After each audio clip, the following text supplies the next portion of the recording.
of thought. The Prophet of Thought series.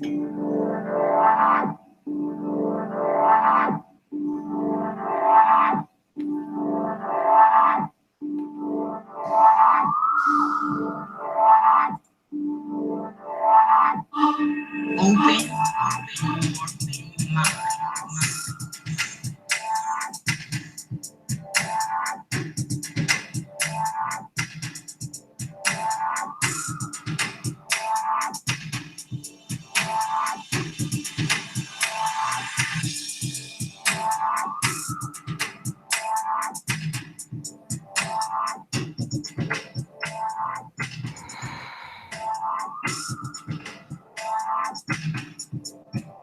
Prophet of Thought series. Open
your mind.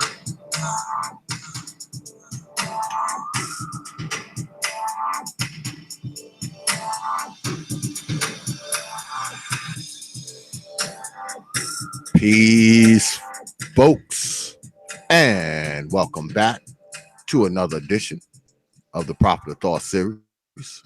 Right on the old T.P.O.T YouTube page. I'm your host X, of course, but you know that already. That's why y'all are here. I got a good show for y'all tonight. As you can see from the title down here. Brother Desmond Marrow will be live on T.P.O.T. And also, I got a special guest on here that y'all didn't know about, Mrs.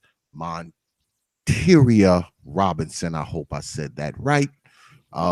Mother of Jamarion Robinson. Y'all are probably not familiar with Brother Jamarion's case, but I have his mom on the show tonight, so she will be telling his story, and we'll also be talking a little bit about Desmond Marrow's story. And like I said, as you can see, tonight's show title is Craziness Concerning Cops. We haven't, unfortunately, Brother Marrow has not got back to me as of yet, y'all. But, hold on. He's writing me on Facebook. Hold on, y'all. Just talk amongst yourselves. About the guests. I got Mrs. Robinson waiting in the wings as well. See what he gonna do.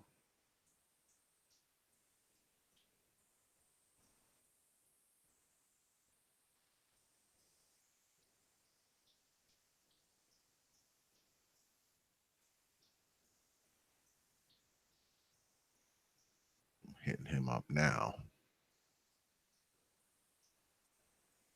Okay.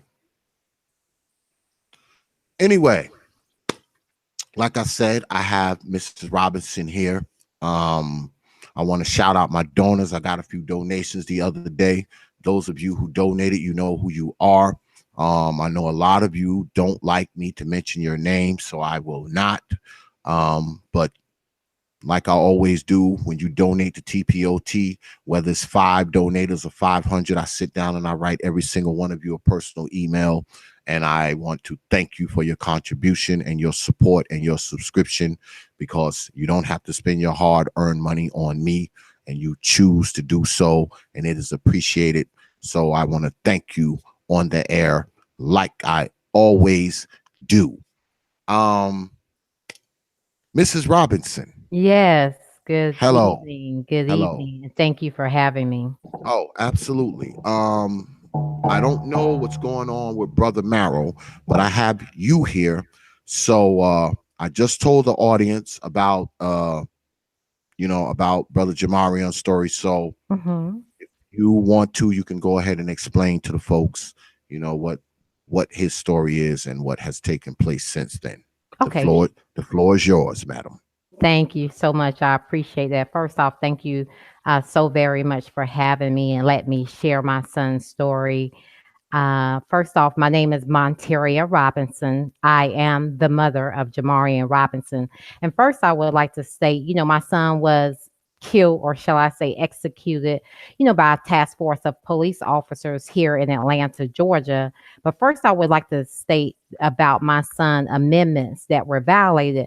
My son was a victim of murder, like I stated, on August the 5th in Atlanta, Georgia, by a task force of police officers. That day, the Fourth Amendment prohibition against unreasonable was left in the trash can. The Eighth Amendment prohibition on the use of excessive force and punishment was thrown to the side. And the Fifth and 14th Amendments requiring due process meant nothing, but yet all are required to know, since the law in Georgia states that ignorance of the law excuses no one. First off, I would like to tell you who my son was. Jamarion Robinson was a student athlete at Tuskegee University at the time of his death. He was a biology major. My son was smart. He was intelligent. He was humorous. He was athletic. He was caring to all those he came into contact with. I just recall I was thinking earlier today how after the games, after his football games, because prior to him attending Tuskegee University, he attended Clark Atlanta University his freshman and sophomore year. And I remember him after the games always asking one or two of his teammates, "Hey, would you like to go with me and my mom?" Because I would always take him out to dinner after the game, and he would always ask one or two of his teammates if they would like to go with us. He just wanted to make sure his teammates was fed too as well, or had a good decent meal after the game. But getting back to my son, he comes from a 4th-generation military college educated family. At the time of my son's death, I'm going to take you 2 days prior to his death, August the 3rd. He had just contacted his coach at Tuskegee University and said, "Hey, coach, I just completed my paperwork for school, and I'll see you on next week for football camp." But 2 days later, on August the 5th, my son was a law abiding citizen. He was inside his girlfriend's apartment over in East Point, Georgia. And someone captured the outside footage of the video. That's how come I know what happened. And then after that, I'll kind of tell you what happened after that. But anyway, someone captured the outside video footage of the shooting. Like I said, my son was inside of his girlfriend's apartment, actually watching TV. He was watching Ride Along too, as a matter of fact, because his girlfriend had just left the apartment 15 minutes prior to that. At 1:30 p.m., her door was battle ram open by a task force of police officers that basically opened fire on my son. They shot my son a total of 76 times. 76 bullets entered my son's body. You heard me correct. 76 bullets entered my son's body. Now, my son only stands at 5'6", about 148, 150 pounds. Over 90 shots were fired at him in his directions. Flash grenades were thrown at him, one which landed on his body. And you can stop me at any time if you want to. Well, I want to. This is what I want to know, Mrs. Okay. Robinson. Why were they there in the first place? Why were the Okay. cops even there? Okay. And that's a great question. After they shot and killed my son, my mother, my uncles, my brothers, they all arrived on the scene. So when they arrived on the scene, my mother, being, the woman that she is, she was basically going off on them. She was saying, "Why would you all do something like this? Why did this is not over with yet? Why would So actually, the GBI lady came up to my mother and said to my mother, "Oh, we were looking for him from a week ago. He pointed a gun at a police officer and took off running." Then the GBI lady showed my mother a photo of who they were looking for, and it was not my son. And my mother at that time said, "That's not my grandson." And then my two brothers did the same thing. They said, "That's not my nephew." And my older brother said, "My nephew looks like me." So he flipped out his phone and showed her a recent photo that was probably 2 or 3 days old of my son. He showed her that photo. They took that photo that night, dropped it on the news, and said East Point man had a shootout with police today. Me and my family, we knew that was a lie. I knew from day one it was a made up gunfight. So what we did, we moved forward. I buried my son, that Saturday, because he was killed on a Friday at 1:30 p.m. That following Saturday, we had his funeral. That Monday, I was in the attorney's office. And with that being said, we hired an investigator immediately. He went back to the crime scene and determined that, he saw all of the bullets going into the house. But remember, their statement, or the false narrative that they put out, said it was a shootout. There was nothing going out of the house. And they also recovered the video footage that was captured by one of the neighbors. 76 bullets. 76 bullets. So I would have never known that. I'm sorry to interrupt you. I would have never known that my son was shot 76 times if I wouldn't have hired my own people. Like, they would have never came to me and say, "Hey, Miss Robinson, you know that Jamarion Robinson was shot 76 times, 76 but no one would have never provided me with that information. Just so happened, like I said, we hired our own investigator, we hired our own forensic, and we hired our own ballistic person. So that's why I know the facts of someone standing over my son and shooting down into his body. So after they shot him 74, 73 times, someone stood over him and shot down into his body additional 2 more times, which that was retrieved by my investigator. Those bullets were enlarged in the floor upstairs in the landing where my son actually died at. So and the reason that was discovered, because it was left behind by the GBI. So after they shot him 76 times, they handcuffed him and they drug his body down a flight of stairs. So remember, they didn't uncover that slug that was enlarged in the floor. Actually, they had already done their investigation. My investigator went back into the apartment, cut that carpet out, because he saw where my son actually died upstairs. He cut out that blooded carpet area, and there was the slugs enlarged in the floor. Man. So after they shot him 76 times, they handcuffed him, they drug him down the flight of stairs, they dropped his body downstairs in his girlfriend's living room, where his body laid there for over 8 hours. No medical aid, no ambulance was called, no nothing. So with that being said, I'm going to take you even a little step further. My forensic person, he gets all the evidence. He reviews everything. He comes back to me several weeks later and said, "Miss Robinson, no, your son did not have anything in his hands. As a matter of fact, he was shot 6 times in the palm of his right hand and 5 times in the palm of his left hand," which I knew that, but I still had to, because I know my son. My son, I always say, my son would get speeding tickets all the time or what have you. So if they would, because my son has a motorcycle, he has a vehicle, et cetera, et cetera. So if they would say, "Hey, your son would just stop for a speeding ticket," and I would say, "Okay, that's Jamarion Robinson." But when you come and say that he had a shootout with police, go tell that false narrative to someone else. So no, we were not buying it. So with that being said, when my forensic person came back and said, "Oh, he was shot 6 times in the palm of his right hand, 5 times in the palm of his left hand," that means my son did like this.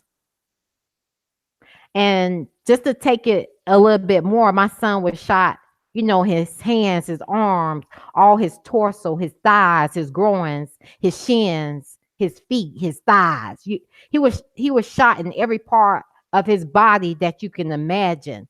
And I'm sorry, but I'm getting a little emotional because I remember I got his wallet. They gave me his wallet, and his wallet that was in his pocket had bullet holes in it. And I go like, what kind of human beings, what kind of people can kill someone? My son was a life. He was a human being.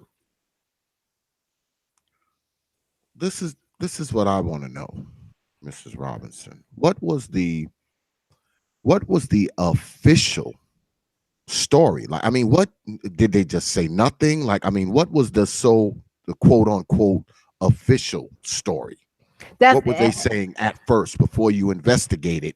What were they saying before well, that? Well, actually, they just, like I said, they portrayed it on the news that my son had a shootout with police. And that's all, to be honest, that's all I've gotten to this very date.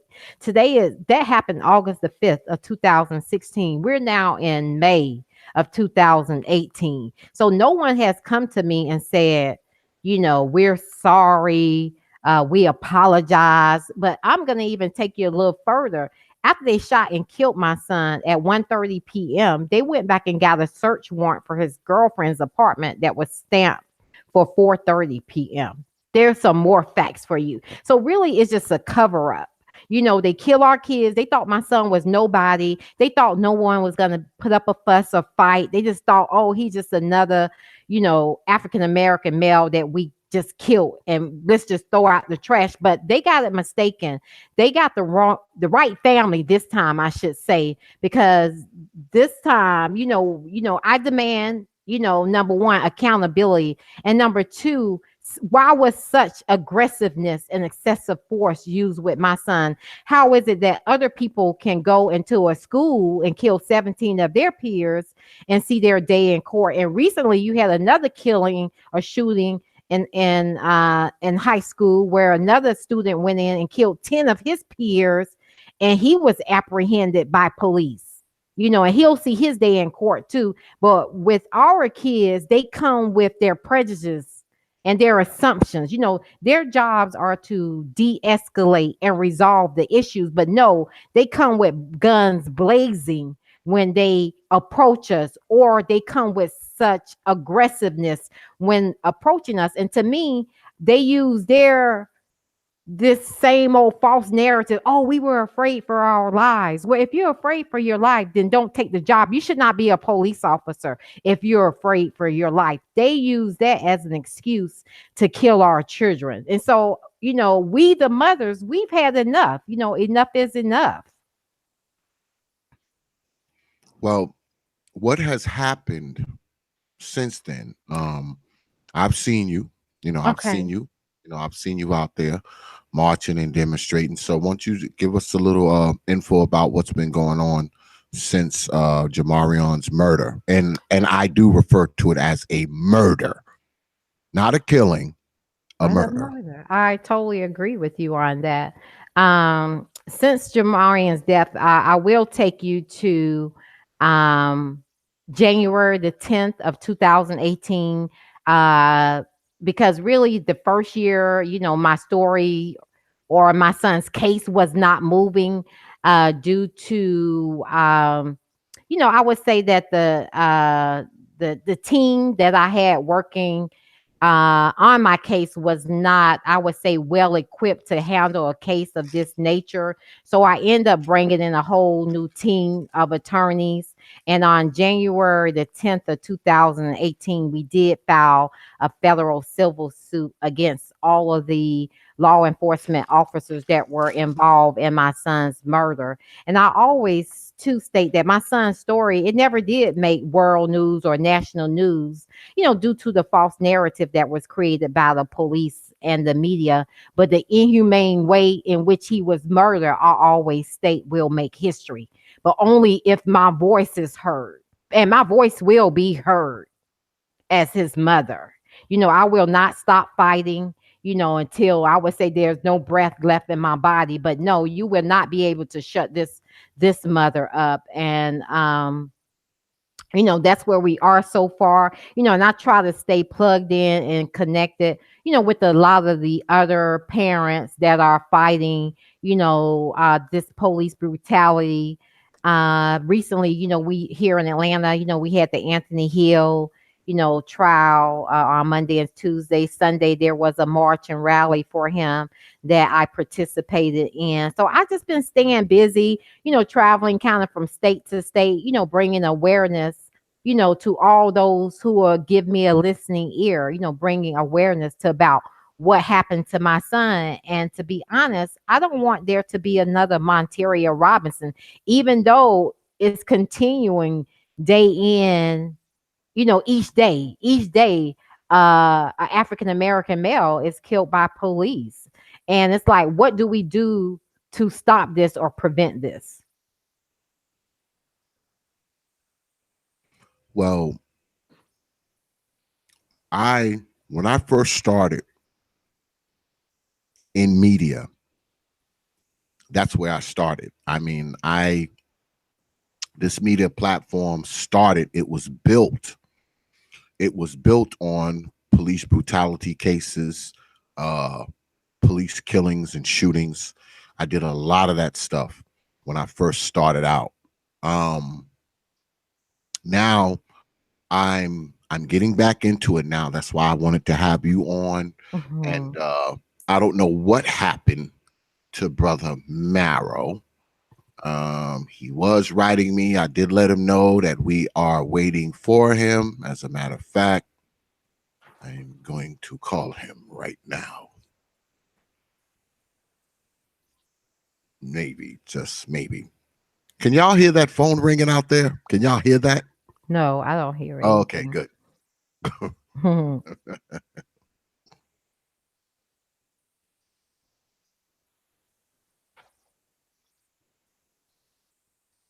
And he's not answering. All right.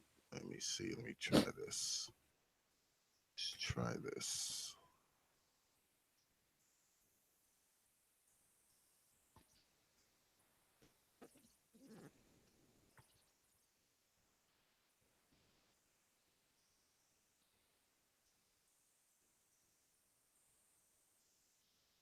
I can keep going if you want me Yes, to. While you okay? absolutely. Okay. I just have like Tell it. things to say. I mean, say whatever you want, madam. Okay. I mean, the floor is yours. I'm Okay. trying to reach out to this guy. I want you to go ahead and tell people whatever you think they should know. No, okay, sure. I always say too, how is it that, these police officers, they can take the lives of our kids and then they go home and kiss their wives and children at night? Why are they allowed to walk away like with no accountability? And that's the question we have to ask ourselves, what are we prepared to do? Because at the end of the day, I can no longer hug and kiss my son anymore. So it's like, when will we stand up and say, enough is enough? You had Dylan Roof, who went in a church and killed 9 people, and they took him to, Burger King afterwards. And I always say, we're U.S. citizens, we vote, we pay taxes, and we do not, we pay these officers salaries. We do not pay them to murder our children. And nowhere in America should it be plausible, for these officers to come into our communities with flash grenades, assault rifles, like they're at war with us. They are not at war with us. Do you believe that brothers like Jamarion and others, I mean, I could probably sit here and list out 50. Okay. Do you believe that brothers like your son, Jamarion, do you believe that when these police officers come in, they already come in with these they already have these prejudgments of people as they come in? Yeah, are you saying like it was premeditated? Like I think my son's murder was premeditated, like because they all met before, like met at a certain location before going to the location. They met like to, and that's why. And think about it, they all had on body cameras. Everybody turned off their body camera. So I feel like this: if you want me to believe your narrative, then I need to see the footage. Other than that, I have to prove my narrative because I know my son, and thus far, I've been able to prove my narrative because I was like, no, my son wouldn't have had a shootout with police. That's not even in his nature. And then when my forensic person came back and said, oh, no, your son didn't have nothing in his hands. As a matter of fact, he was shot 6 times in the palm of his right hand, 5 times in the palm of his left hand. But think about it. A lot of times people, well, I'm going to say probably 98% of the time, most families or most mothers cannot hire investigator, forensic, or ballistic because it costs money and it costs a lot of money to hire people of those statues. So a lot of times the cases get unheard of or they get swept under the rug.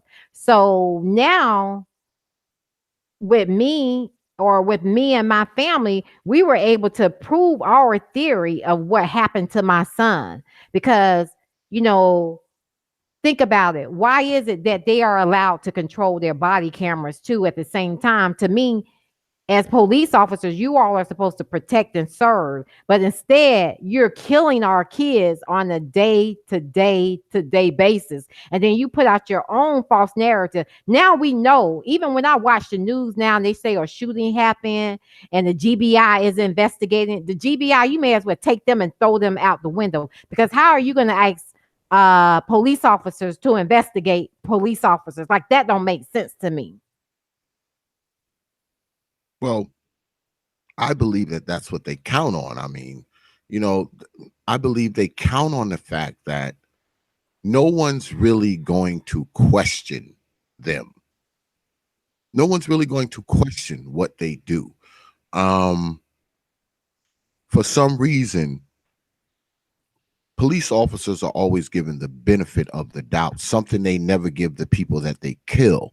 Right. I mean, your son and many other brothers, they weren't given the benefit of the doubt.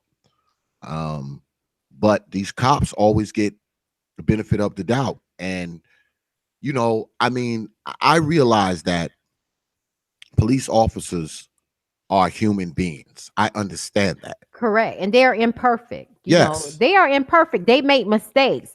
But it's like they don't want to say, oh, he made a mistake or they made a mistake. They shouldn't have actually. I mean, well, that's where I disagree. I don't believe they make mistakes. okay. Because see, a mistake is unintentional. Now, maybe, you're right. just maybe, the death was unintentional, but shooting someone 76 times is intentional. That's Well, not a I mistake. totally. Oh no, definitely That's not a with my bad. son case. That is a bad damn decision. That That's is a not. bad Yeah, decision. that's not a mistake. Right. Okay. Because what can you say? Oh, after we shot him 30 times, he got back up and started shooting at us. That's why we had to shoot him an additional 40 something more times. Like, what theory can you come up with? And I always tell people, we're not stupid, we're not slow, we're not ignorant. So what excuse can you give the average human being to say, oh, we shot him 70, 70, what they thought my son was target practice? Or did they just think that he was no one and nobody was going to come in to question it? I don't, I'm kind of confused on that part because what were they thinking that no one would actually come in to where actually they wasn't expecting nobody to investigate it, obviously, number one. Well, So I assume no charges have been filed against the police. no charges whatsoever. have been filed. That's why I always ask people, when I get on radio shows, talk shows, this happened in Fulton County. Paul Howard is the DA. I would ask that your listeners reach out to him and say, hey, we're the community. We're concerned. We want to know why these task force that's from your county shot this student athlete 76 times with no prosecution, no indictment, no nothing at this point. No one has came to me and said nothing, like absolutely nothing to me. They haven't called for no meeting. They have just, at this point, I just don't know what to say, because like right now, my faith is not in the justice system, because that fails us on a day-to-day basis. We see how they justify a lot of the shootings around the country, and I just feel like we, at some point, we got to stand up and say, as Americans, we got to stand up and say enough is enough. And to be honest, I've had enough. I've seen enough. Here, my son, I think with my son was probably put here to be a martyr. To let people see, Americans see that, hey, this is real. These police involved shootings, they're not mistakes. They're intentional, and they're doing it regularly on a day-to-day basis. So it's being portrayed in the media. It's being caught on video. We're seeing it on a regular basis. And it's like, at what point, do we stop and say, wait a minute, that's enough. We've had enough. We want some accountability. We demand accountability. So, being that, well, what did the so has his death been ruled a homicide? Has it been ruled what has his death been ruled? I mean, his death certificate just says a homicide. If you look at his death certificate, that's what that states. Okay. So that's the thing. I mean, that's where I get puzzled, because a lot of these killings, murders, these police murders, make no mistake, they are police murders, Right. Craziness concerning cops. Right. A lot of these murders are labeled as homicide on the death certificate, but no one gets charged. Right. No one gets indicted. No one gets prosecuted. And to be honest, we the mothers, I talk to mothers all the time. We don't want no money. We want these killer cops to go to jail. That's what we want. We want them to go to jail, because if you or I go out and commit a crime, what's going to happen to us? They're going to send us up the road. So we want them to be charged with the actual crimes that they commit. And we demand absolute accountability from their employers, So, and I always say, we especially, us mothers and stuff, we're a part of, even the fathers, we're a part of this unwanted fraternity, sororities that we didn't ask for. We didn't choose to be here. So now that, I mean, and supposedly he wasn't even the guy they were looking for, right? Correct.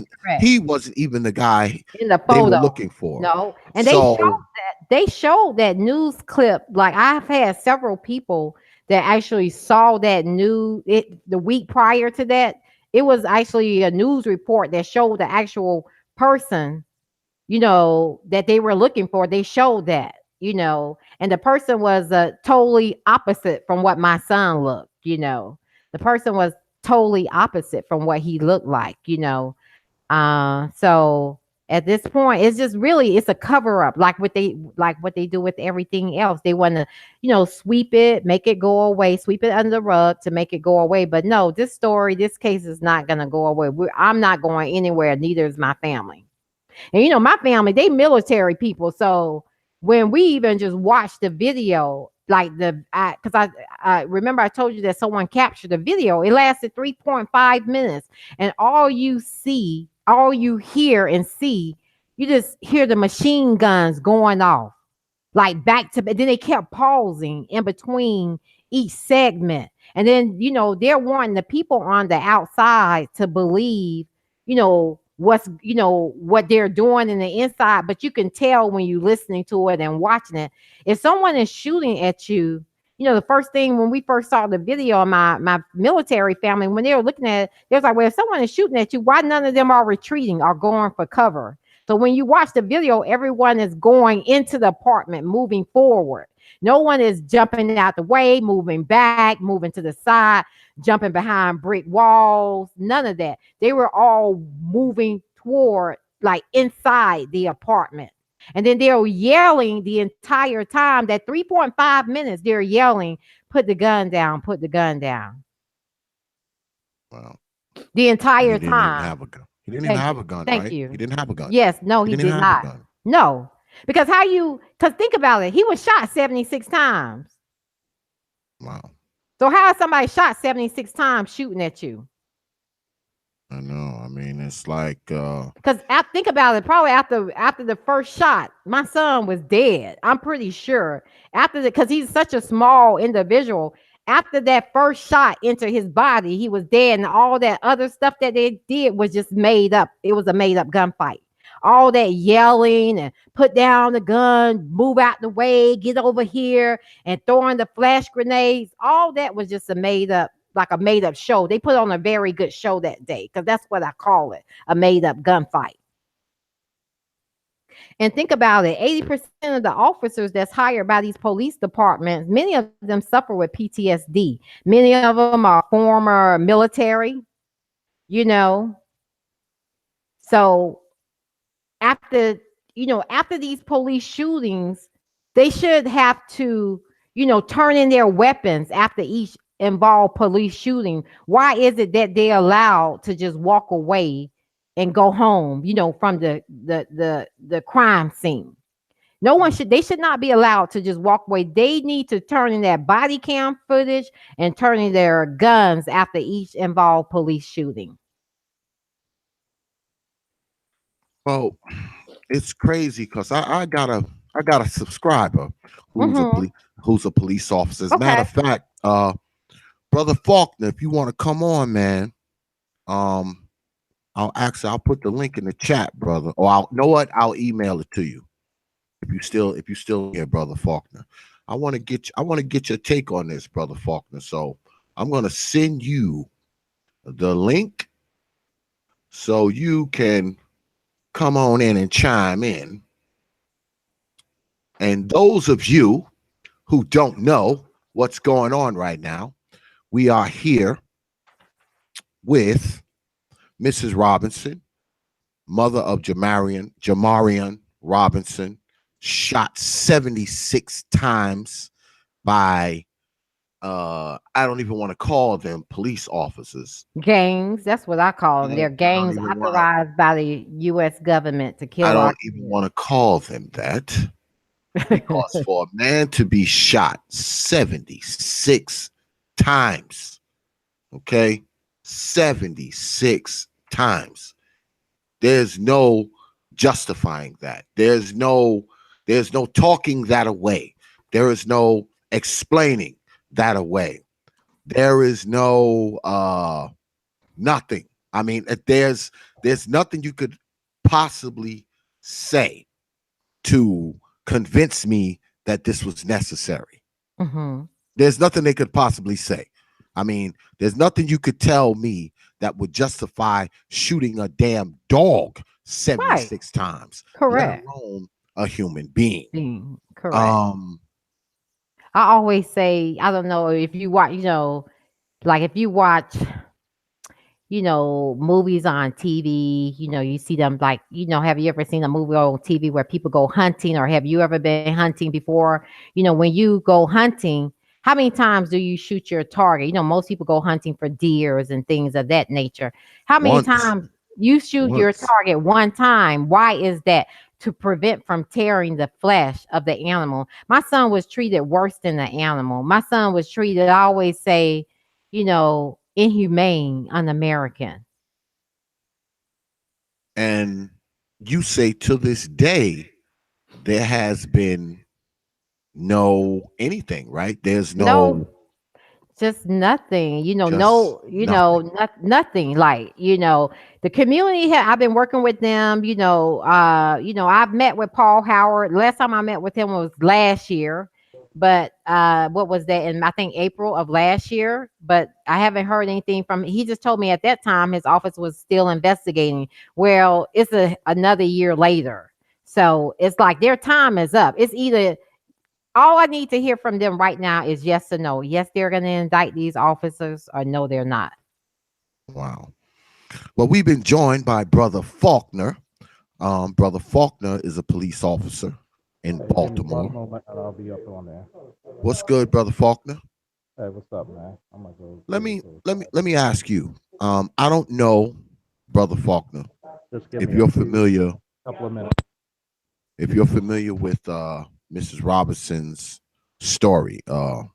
Jamarion Robinson was killed in 2016, right, Mrs. Robinson? Correct. He was killed in 2016 and he was shot 76 times by police. Now, you being a brother of the law, do you have any justification for someone being shot 76 times? Oh, he dropped off. God, and I just asked him a good question too. Sure did. I just asked him a good question and he fell off. He fell off. Jeez. Well, anyway, if you're watching, Brother Faulkner, please come back on because I need you to talk about this, man. I need you to tell me what is the meaning of someone being shot 76 times.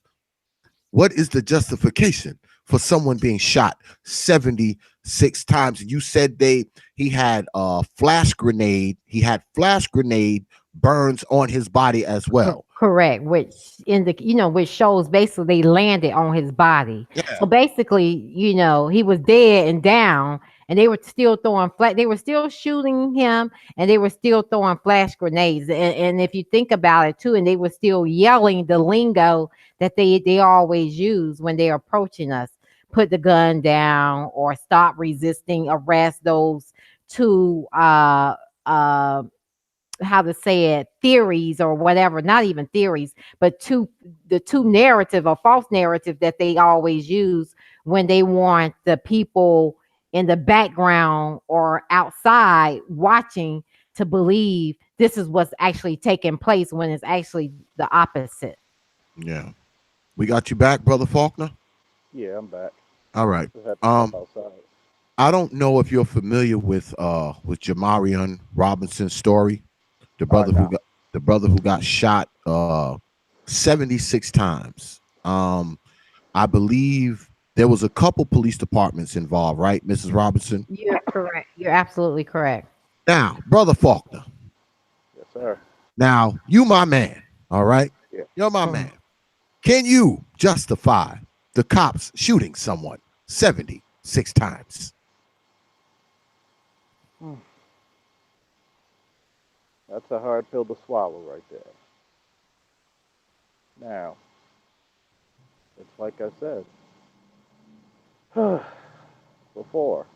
It's one of those ugly, ugly things that happens. Do I know what sympathetic fire is? Yes. Is it going to make it any better? No. Some people believe that it's going to take, like I heard the lady here. Well, how many times you go hunting, you shoot. Hunting and shooting a person are two totally different things. When your life is on the line, we're not talking about the jackass cases. We're talking about legitimate cases where officers' lives are on the line. Because if you kill somebody and that person's not a threat to you, yes, you should go down for murder.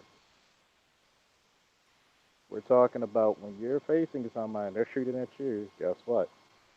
A person doesn't go down with one bullet. There's very few spots on the body where a person will go down from one bullet. Then in situations like where you're going to have sympathetic fire, is it justifiable? No. And it's hard to really say it is because if you're armed, everybody else going to start shooting. That's what the sympathetic fire means. So it's one of those things when you hear the fire and you thinking the guy got a gun or he's reaching for something, what happens that other person joins in just off of instinct. Now, the number of shots, that's a bit much. Yes. But can I really sit there and say, hey, was this justifiable? If he's down and he's no longer a threat, you don't have to shoot anymore. Now, if he's reaching for a gun, yes, you can continue to shoot. But it goes back into what I said to your platform and also Angry Man's or DGS's.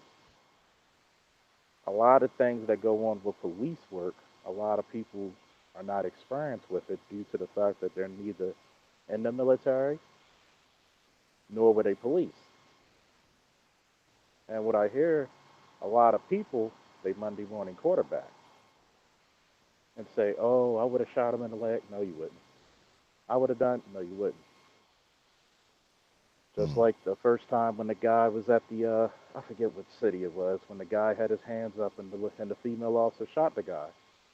Should she go to jail for murder? Yes. The guy was not a threat. He had his arm. Even if he's walking to you and his arms are up, is he posing an immediate threat? No. The amount of shots probably weren't necessary.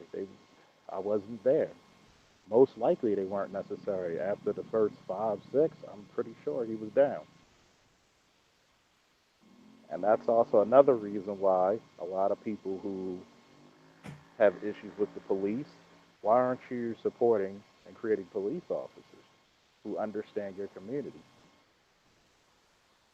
I myself am is a prior service veteran of the Iraq War.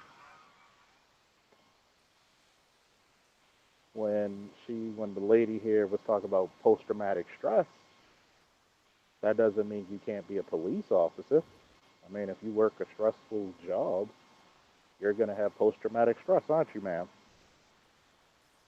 You're asking me would I have post traumatic stress? Yes.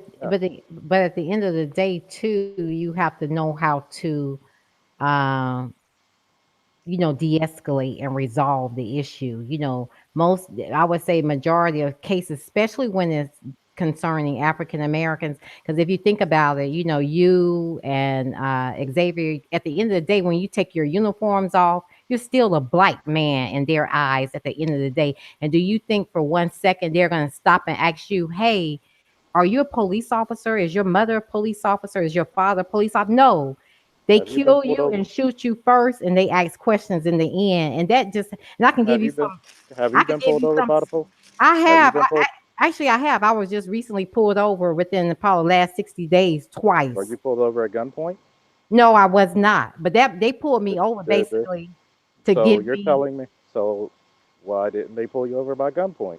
Well, actually, it was traffic. My lights were out. My back tail light was out. So, I mean, You so got to be careful with your narrative, man, no, because I don't if have you to be. let me tell I let me want to tell you give why. you. Let me tell you what I've If seen in the news myself. I've seen black you've police seen it, officers were you in? shot by police officers too, because I've they been didn't ask them questions. They just walked up to them and basically shot them because they were a black man. So whether did you're a you police officer or not, it's still at the end of the day, I'm just saying you're a black man. So have let's you not have forget you that. ever have you ever been pulled over by gunpoint? Yes or no? I have not been pulled over by gunpoint. No, I have not. I've been pulled over twice by gunpoint as a police officer. So how can you talk about something with no experience in it? You Because can't. why are you saying I don't have no experience? My son was killed by police, and some Well, were it's no black sense. police officers And I too as apologize well. and my Because condolences towards it. But because at the same time, if I'm getting pulled over by the police and situations dictate, no, I don't want to see anybody. The worst thing I want to see is somebody losing their life, mine or anybody else's. My condolences for your son, first and foremost. But a lot of times when we see these situations, we don't take into account what's going on. Well, let me ask you this, brother Faulkner. Let me ask you this, man. What is, I mean, what is the protocol? on shots, man. I mean, what's the protocol? I mean, what do you just keep shooting till you don't hear any noise? Do you keep shooting until there's silence? Do you keep shooting till your gun is empty? What is the protocol in a situation like that? I mean, 76 bullets in somebody's 76 is body. That's a little 76 is extreme. 76 is very extreme, So especially when you have if he's already down and he's not posing a threat. Let's say if one person was shot and you shot him once, he's down, he's not reaching for a weapon, he's no longer a threat. It's done. And it also let's back up for a minute. In some situations, some police officers shouldn't put themselves in situations where they would have to be unless it's exigent circumstances. Now, is it a situation where the police could have took the time, had further distance, took cover? You got to understand, a lot of stuff plays the part. For example, the most police departments, I know ours, you fired a shot to eliminate the threat. It doesn't mean you have to kill the person. Doesn't mean the person has to be deceased. If he's shot and he's down and a gun or knife is out of his hand, that's over. If he's still reaching, yes, you can continue. It's one of those ugly, ugly things that people don't want to get into. And I myself don't like it. But unfortunately, because of the profession where I'm in, things, situations dictate. Hell, I pulled up on a scene one time. A 14-year-old boy with a knife fighting other boys.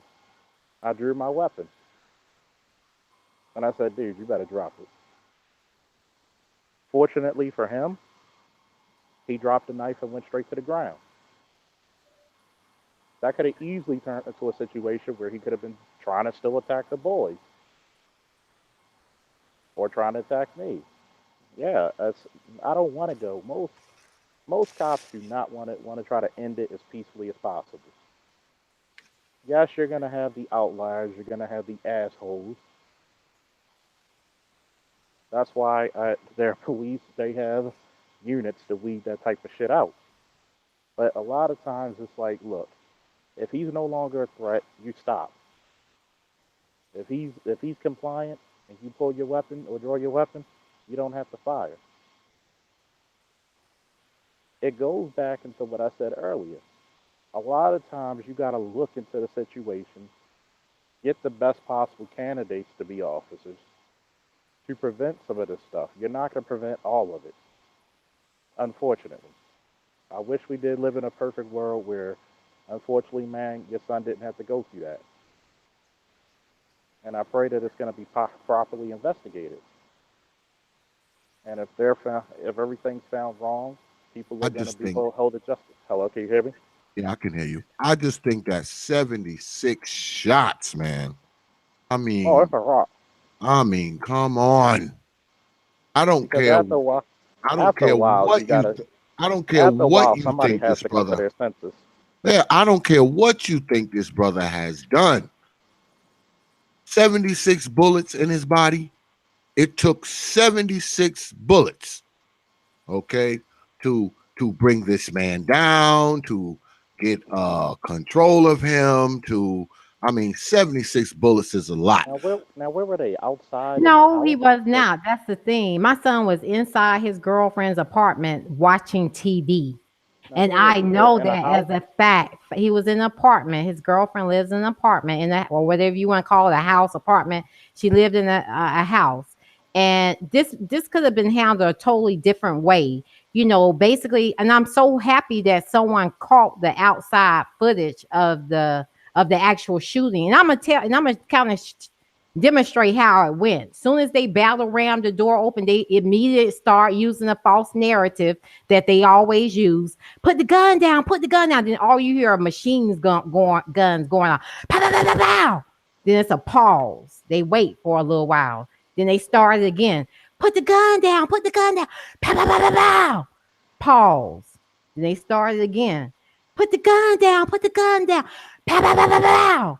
Pause. And then you hear pop, pop, pop. And that was it. That lasted for 3.5 minutes. And if I wouldn't have hired my own people, number one, why did they turn off their body camera? Number one. Number two, I would have never known if I wouldn't have hired my own investigator, forensic, ballistic. I would have never known my son was shot 76 times, because do you think police officers or the GBI or that Bureau of Investigation was going to come and say, hey, Miss Robinson, did you know, just to let you know, your son was shot 76 times by police? No, they would have never told me that. Because number one, they thought my son was nobody. Number two, my son is somebody. My son was a student athlete. My son wasn't a felon.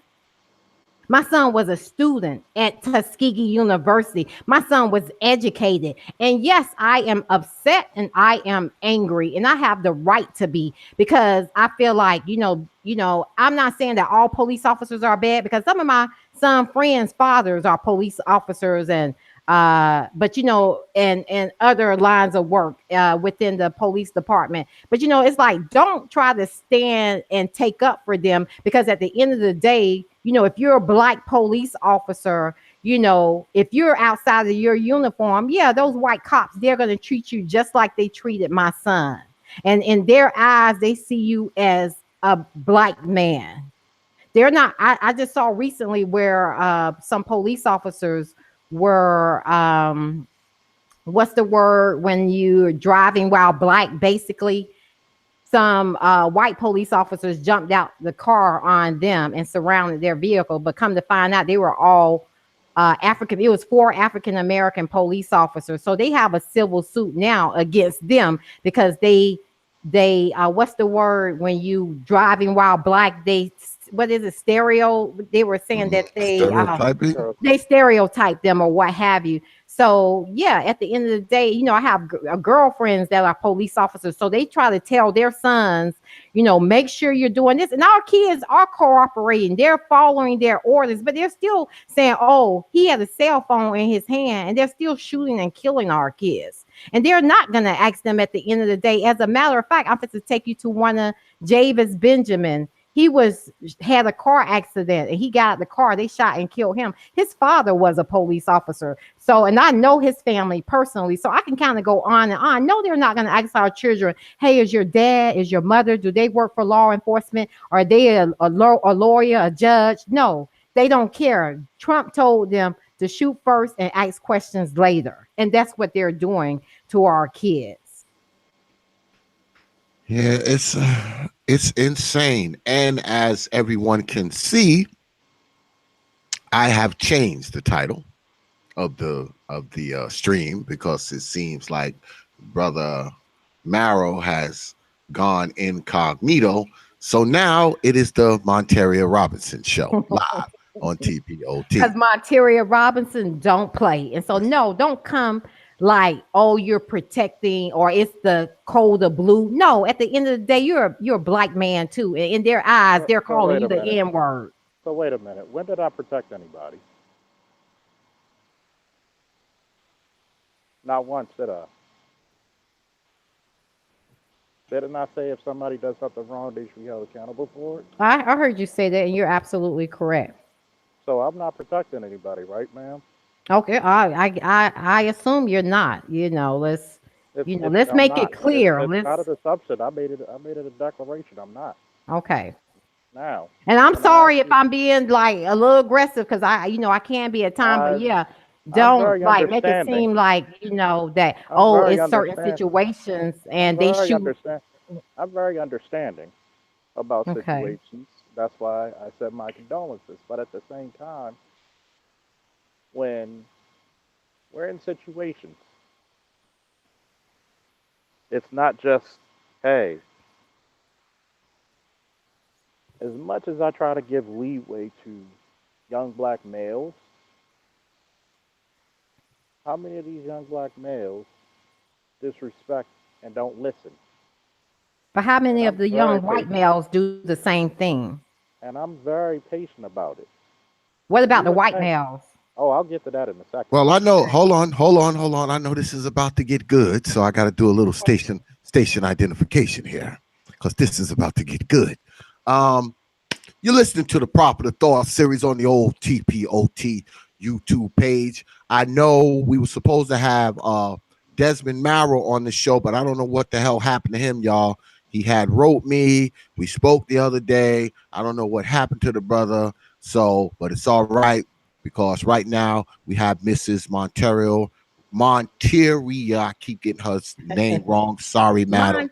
Mon- Monteria, you Mon- saying it correctly. Monteria Robinson, mother of Jamarion Robinson, who was murdered by police, shot 76 times inside his girlfriend's apartment, and he was found with flash grenade burns on his body as well. This young man died needlessly. He was a college student. He was a student athlete. He wasn't a convicted felon. He wasn't any of that. And not only that, the person they came looking for, he wasn't even the person that they was looking for, which makes it even worse, because That's even that totally means that this man should not be dead. He just exactly. should not be dead. But No, you shouldn't. yes, he should not be dead. So what I need y'all to do first and foremost is get some likes down here in this section here. You see Damn where it, my pay the man. finger's pointing. Pay the All man right. like. Donate. Get some likes right here. And over here in this section here, you see right there where it says the Prophet of Thought series at, and right there's a link. And if you look up a little further, you'll see where my moderators are putting the link in as well. So if you're feeling generous, drop a few coins in the bucket, and also drop a few likes in the bucket as well. We don't have a lot of people in here tonight because I'm running up against a lot of competition. I know my man, Brother Valdez, is live. Kevin Samuels is live, and so is Obsidian. So the crowd is probably going to start to file in a little while, because I know our audience is kind of cross, but it's okay. We got a good topic tonight, and my Miss Monteria Robinson is here. And we also have somebody that y'all know and love. Officer Faulkner is here as well. So this is about to get good. There Uh we go. Anyway, um, as you were saying, Mrs. Robinson, um, you were saying that Brother Faulkner kind of came off as if he was, kind of protecting uh, uh, his fellow officers, his fellow colleagues in blue, if you will, because this happened in Georgia, correct? Correct. All right. So Brother Faulkner is an officer in Baltimore. Baltimore. In I heard that. Baltimore. Yes. So he's quite a bit removed from it. Correct. Um, but one thing you have to understand, because I'm very familiar with Brother Faulkner. I mean, he's a recent guest on my show and one of my subscribers. He's you probably wouldn't know he was a cop if he didn't tell you. Right. Uh, Mhm. you probably wouldn't know with the crap he talks. You Oh Mhm. probably no. wouldn't know he was a police officer if he Oh no. didn't tell you. No, I'm But black first. yeah, yeah. I mean, Brother Faulkner's a good dude, but he is a police officer. That's why I invited him to come on when I seen he was in the chat room, because I think it would be a good dynamic, being that your son was murdered by police and we have a real live police officer on the stream. I just think it would be a good dynamic, and maybe we can get something resolved. I mean, it's not going to bring Brother Jamarion back, but dialogue is always good. And that's why I wanted you to come on. I want you to express yourself. You're allowed to say whatever you want to say. You can scream, you can shout, you can curse if you want. This is internet, so I don't answer to the FCC or nothing like that. You're allowed to say whatever you want, madam. Tell your story. Tell Jamarion's story. I mean, whatever you feel like you want to say, whatever you want to share with my listeners, feel free. Okay. Okay. And ma'am, I want to say this. I'm not defending nobody's actions. I think it's deplorable when an officer does something unbecoming of one. I don't give a damn if he's black, white, polka dot, or green. Your first thing is to save life. Is the preservation of life. My condolences once again towards his son. Thank you. Hopefully, I can actually enlighten you on police procedures. I'm not saying I'm here nor there. I don't know the whole information of it because usually, if they're covering something up, trust me, in this day and age, in this climate, it's going to be found. Do I believe you should get your own? I've actually said this to people before. If you feel as though something is awry, and let's just fucking say it fishy as hell, yes, it's always best to get your own investigation started. It's always you're supposed to. I'll even tell people, don't take my word for it. Get the investigation started. Yes, when police involve shootings, your gun will be confiscated and and processed because it's part of the scene.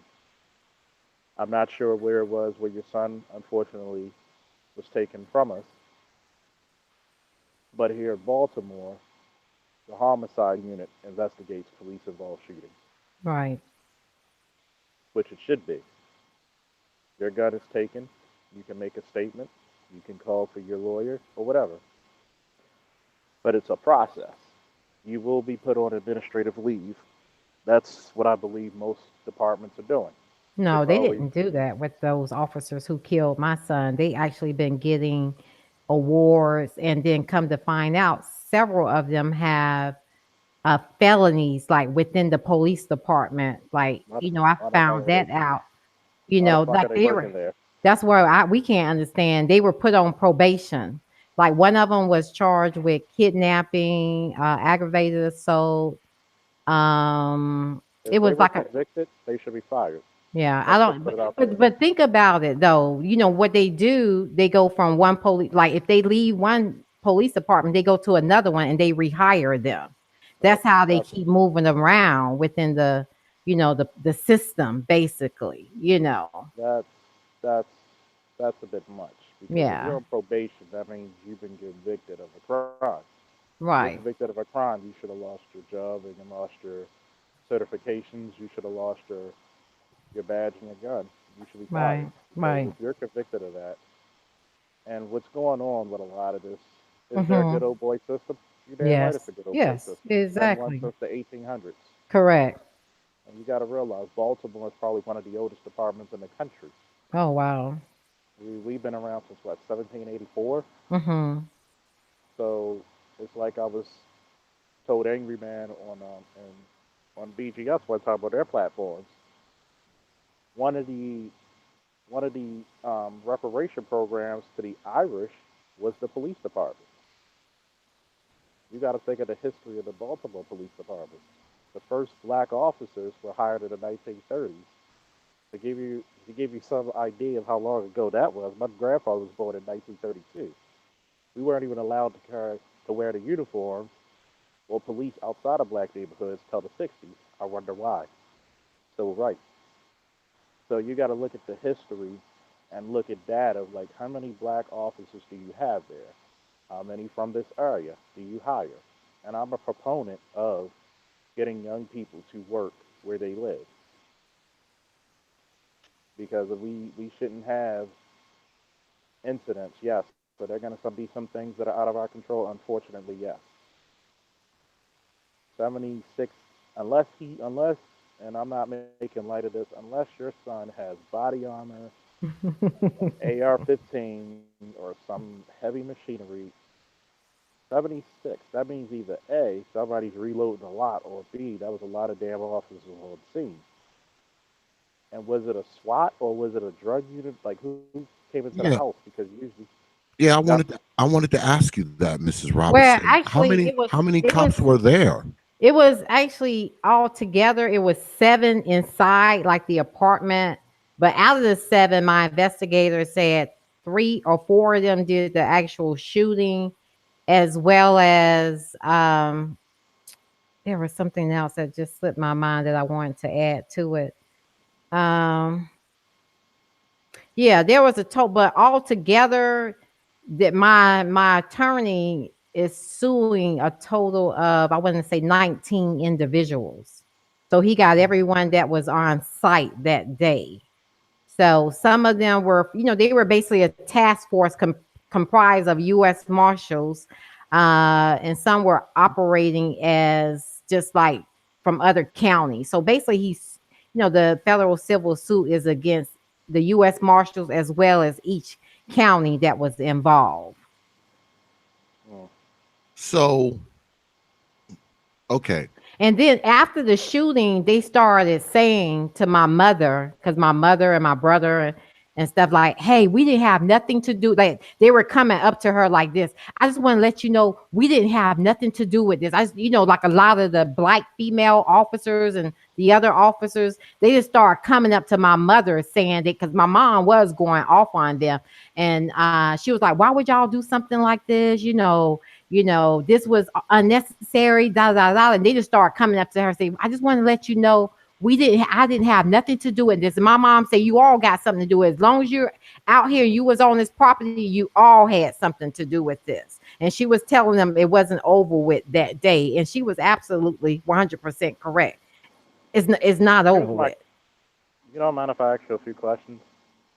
It just depends, like what the questions are. Like, did they even find a weapon on scene? Okay, and that's what I was gonna say. I'm glad you asked that question. When after they shot my son, it was probably like he was killed on a Friday. That Tuesday or Wednesday, my sister and my mom and I, we called the GBI lady, and so my sister, she's military, so when she got on the phone with the GBI lady, she said, my sister told her, okay, we watched the news and they're saying that my nephew had a shootout with police. And my sister said, that's not even in my nephew's character. My nephew was a, student athlete at Tuskegee University. And then my sister said, so you're trying to say my nephew had a shootout with police. And this was the GBI exact words, because we had her on speakerphone. She said, well, a gun was found on the scene, but we don't know who shot it. That was her. I swear to God, those was her very exact words. So, were there any gun trace residue on his hands? Oh, great question again. From my forensic finding, it made it inconclusive because remember, they shot him in the palms of his hands. They shot him 6 times in the palm of his right hand, 5 times in the palm of his left hand. So the medical examiner lady stated, and that's in the medical examiner report, that because that's the question my sister asked the GBI lady when we were on the phone with her. My sister said, let me tell you something. I want to see that gun, y'all. After she made that statement, well, a gun was found on the scene, but I don't know who shot. My sister said, well, I'm going to tell you what. I want to see that gun y'all say he had. I want to see the gunpowder on his hands, and I want to see the trajectory of the bullets. She wasn't expecting my sister to know that. And so she asked my sister what was her name. She repeated her name. And then my sister started spelling her name in military lingo. And my sister said, let me tell you something. Y'all better have y'all I's dotted and y'all T's crossed because y'all just F with the wrong family. So with that being said, when the medical examiner did all her work, she said that his hands was inconclusive for gunpowder because of the condition of his hands. And when I buried him, I had to buy gloves for his hands. Wow. Because even if he,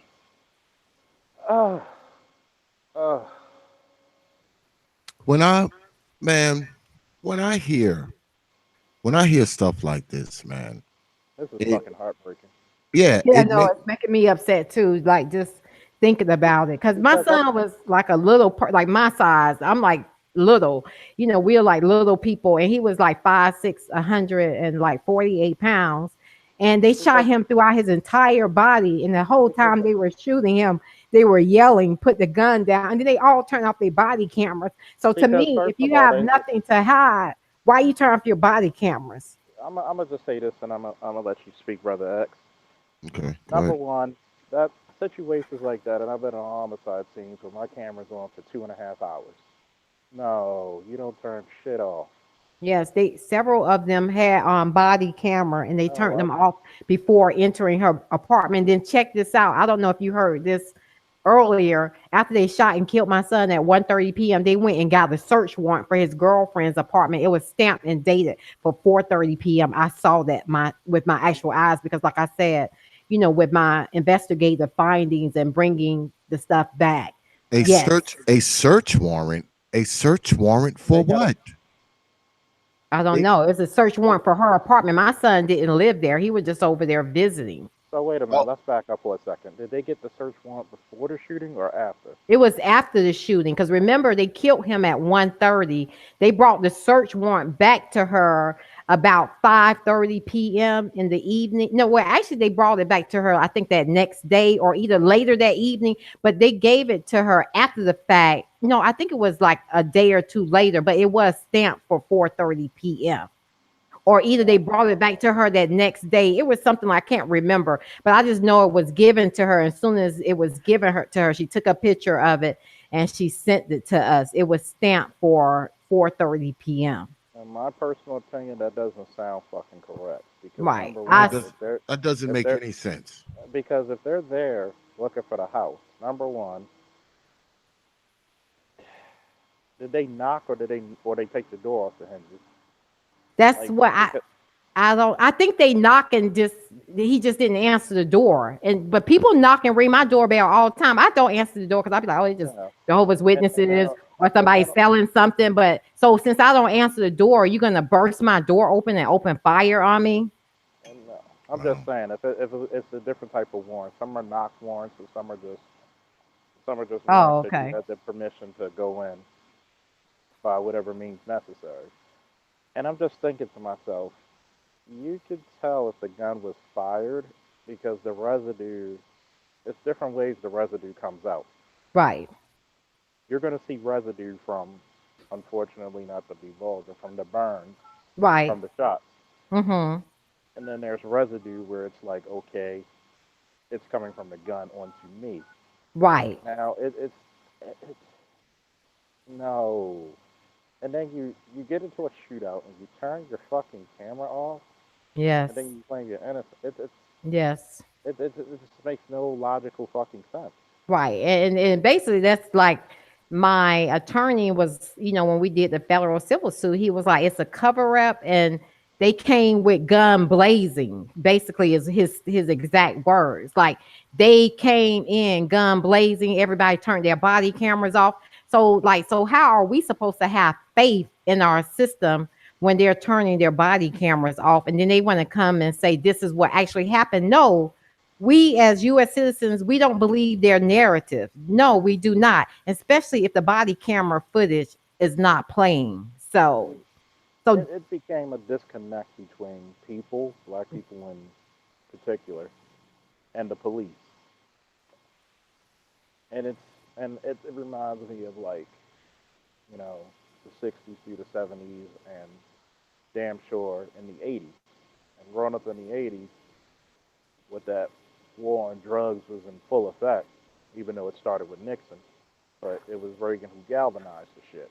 yeah, yeah. You just saw, shit like Ricos and stuff just picking up. And it's like, how do you win? Like to me, I'm not a pandering person, but right is right and wrong is wrong. Mm-hmm. How do you basically fuck up your own investigation? And how did it get to the point where people had to be shot? Like I can understand a legit shooting. Don't get me wrong. Mm-hmm. But but if you're at the wrong apartment, they're knocking the door. Okay, okay. Sorry, we'll charge it. We'll charge it to the gang. We'll pay for the door. The city, the department, or whoever pays for the door. But where did it come out for 76 shots?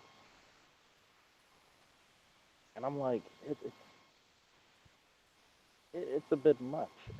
Because by then either you're under cover of steel or you're down.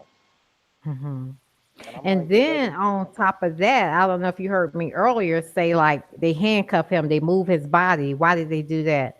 And then my investigator went back in and found, when he went back to do his own investigation, he found more slugs, that they missed, but he also captured the slugs that were embedded in the floor, which indicated someone stood over my son and shot down into his body. Oh yeah, because Wow. ballistic testing will show you how Right. you shot. And Correct. what? And here's a good question.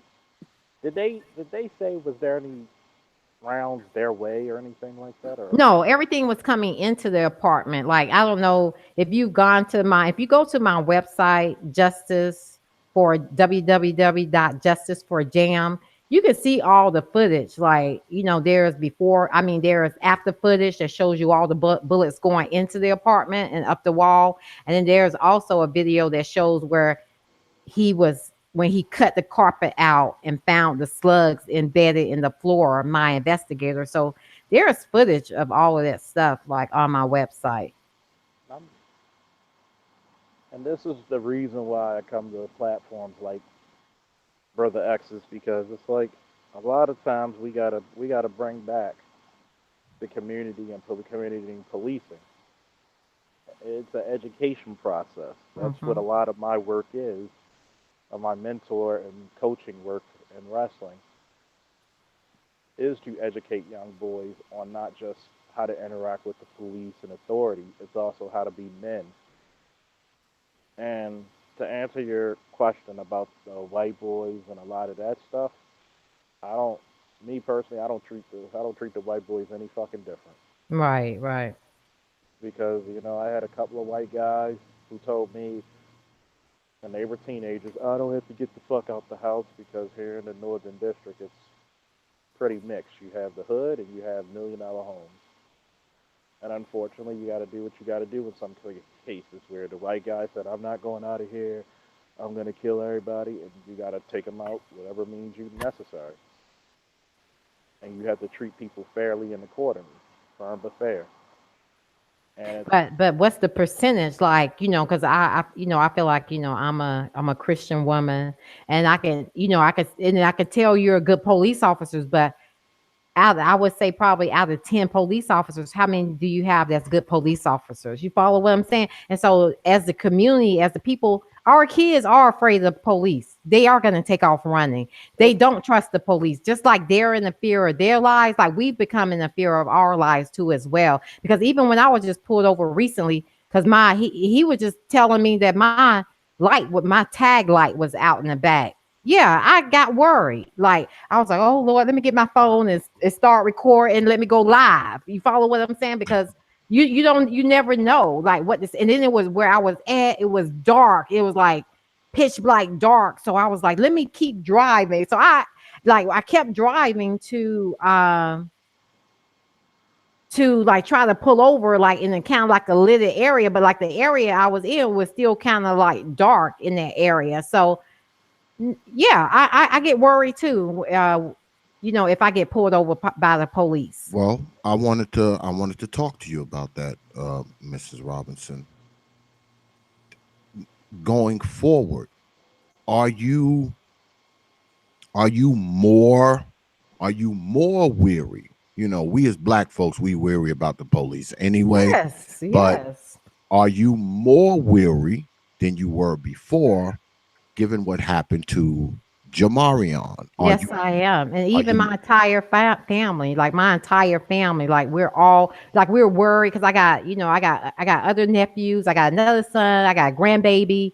We're worried about, like my mom, like we're all worried about our the other, like my nieces, my nephews, my other son, my grandson. Like we are totally like, okay, this is not where we want to stay. We don't even want to stay in this country anymore because you got to worry about your kids really being killed by police, here in this country in the US, the United States of America, more so you do in other countries. So yeah, we are like now we are kind of terrified, like in the sense like of our other, and then we're seeing it played out before our eyes like every single day. For instance, I don't know if you all are aware of the case of Anthony Hill.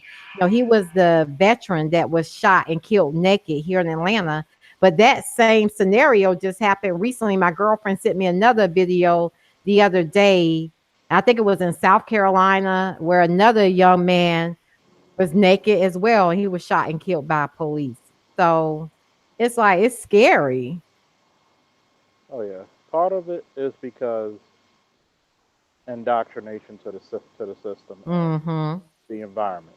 Mm-hmm. That's why I tell a lot of parents, don't tell your kids the police are going to lock you up when we speak to them. mm, 90% of the kids I meet while I'm on duty, one of the funniest times, I had this little 3-year-old boy come up there. I'm looking around, walking foot, and I feel something hugging me. I'm like, what the hell? And it's this little boy. And his mom was like, oh, he loves police. I said, okay, hey, how you doing, buddy? It's the fact of the matter is that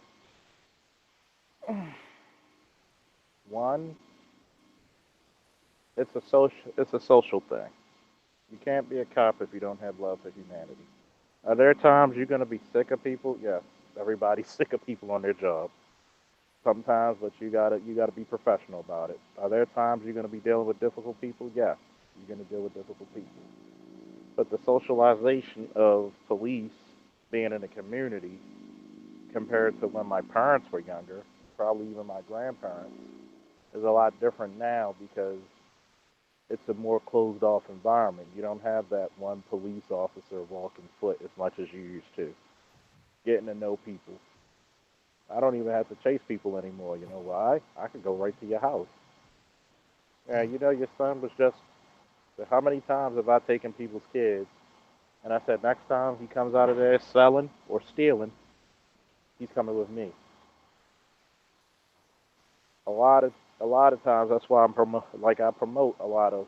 You got to get people who come from your communities to be police. And that's what they've been pushing here. We gotta, we have like, you know, street groomers here in Atlanta where they kind of patrol the neighborhoods, basically and cop and like basically cop watch, to make sure. But you gotta have people from that community, and also too, I read an article about a year ago that that who's infiltrated the police system. It is the Nazis and the KKKs. They infiltrated the police system because like they can no longer hang us anymore. So the way they kill us is by becoming police officers. So I've read that is a fact. You can probably Google. I could go back and find the article that they have infiltrated the police system, the KKKs, the Nazis, the skinheads. They have become law enforcement officers. And that's Some, how they feel as though, okay, we can kill them now and we can kill them legally. and some That's Well, people just will a fact. before we go any further, I want to go ahead and I want to show everybody. Hopefully, I don't screw this up. I want to show everybody brother Jamarion's picture because Miss Robinson did send me she did send me a flyer. So I'm going to try to show it right now. So if I mess it up, y'all, don't get mad. Can y'all see that? Yes, we can. Okay. I wanted to put this up here because I wanted y'all to see Brother Jamarion's face. I wanted y'all to see what I'm moving it now. Can y'all see that moving on Yes. y'all screen? Okay. Yes. Can you see that, Brother Faulkner? Oh yeah. All right. I wanted to show y'all the flyer that Miss Robinson had sent me, and I wanted y'all to see the information. If you want more information, I'll actually read it to you, even though we know the story. We're going to read it anyway. It's hashtag justice for Jam. Jamarion Robinson was a former student athlete at Clark Atlanta University, at Tuskegee University, where he majored in biology and played football. The U.S. Marshals shot Jamarion 76 times, then dragged his bloody body down a flight of stairs. If you want any more information, facebook.com/Jamarion Robinson, at Justice for Jam on Twitter, also Instagram at Justice for Jam. There's also a GoFundMe, Justice for Jamarion. Go to GoFundMe.com, or you can write Justice for Jam at yahoo.com if you want more information. And I guess if you want to get in contact with Mrs. Robinson. So I just wanted to let y'all see this. And I actually did it without messing it up. That I was just want perfection, man. Great That was job. I perfection. just wanted to show y'all that. I'm Um, just I'm just a little confused by it because it's like if the What? U.S. Marshals are coming after you, Well, come to shouldn't you find start? out, that was when his flyer was first printed. But my attorney said was not only the U.S. Marshals, But it was it was the U.S. Marshals as well as other like entities of other other departments jurisdictions. involved. But I did find out too, like after my son was shot and killed, me and my sister went over to the apartment complex where he was killed at, and we were just talking to some of the neighbors and the people in the neighborhood. And there was a young boy, he was like 10 years old. And he said, I knew your son. I would see him from time to time when he came over here. He was a friend of mine. And I said, oh, was he really? And he said, yeah, I used to talk to him all the time. I said, what you guys used to talk about? Because my son loved children. Like he just like the ice cream truck, he'd come, he would go outside, buy everybody ice cream. Like he would just do that kind of stuff. But I was asking him what they used to talk about. He just said fun stuff. And then he said to me, he said, after they shot and killed him, he said 2 days later, you know, the person that they were actually looking for, they came over here and arrested that person. Like he said that to me and my sister. Like the person who they were actually looking for, they arrested him 2 days later after they shot and killed my son. So Wow. See there? That's what I'm What talking the about. hell? That's what I'm talking about, man. That's what I'm talking about. I'm just looking at it like, what and the they hell? showed Like, the person on the news, like even when I did my federal civil suit January the 10th of 2018, they went back and rewind that footage of the person that they said pointing a gun at police officers and took off running. They showed it on the news. And again, it was not my son. Wow. so they didn't Jamar, have a damn picture to see who the hell they're gonna arrest. They had the picture, like, yeah, they had the picture. They showed it to my mom and my brother. But they went in gun blazing. We ask questions after it's all said and done. So Wow. plain and simple, Jamarion Robinson should not be dead. No, he I shouldn't. don't care what anyone says. yeah, I always say they shot him more than they shot Osama bin Laden. They shot him one time. I mean, it's I'm just just looking at it absurd. like, And I how when we go to the gun range and you go to shoot the target, I was asking my brother actually, I was like, I was trying to, I don't know the name of it. I was like, what is that thing that, when you go to the gun range and you're shooting at that target or that man? My brother said a black man. And he's so absolutely correct because that image is of a black man. If you think about it, how you go to the gun range and you're shooting that image and it's a black man actually. I don't see this is my problem. I don't understand how number one, I mean, forget uh 76 times, forget 56 times, 46 times, 36 times. It just always seems this way to me that whenever a young black brother finds himself shot, it's always 10 times, 20 times, 30 times, 40 times, 50 times. I'm from New York. I remember Amadou Diallo, who was shot like 51 times. I remember Mm, Sean Bell, who was shot. I think Sean Bell was shot 53 times. I mean, so mhm. this is it just seems like whenever a brother finds himself getting shot by the police, it's never one bullet, two bullets, three bullets. It's 30 bullets. It's 40 bullets. It's 50 bullets. That's where the problem is. One thing is when a brother gets killed by police and he's shot one or two times. But when he's shot 50, 60, 70 times, man, I mean, we can't just sit back and act like this shit is normal.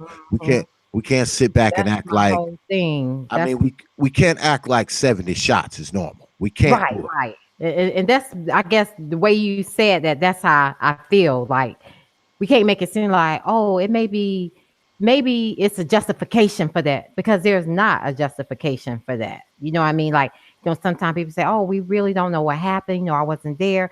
But how can you justify that? What you're going to say, oh, after we shot him 35 times, he got up and started shooting back at us. And then, and I would find myself saying, my son is not a felon. And then I go, what if he was a felon? So what? He still didn't deserve to die that way. I'm just He did thinking, not deserve. He still should have been allowed his day in court. You know, whoever they were looking for should still be allowed their day in court. Because why are they bringing these, these kids that's doing these they're killing their peers in school? They're bringing them out alive.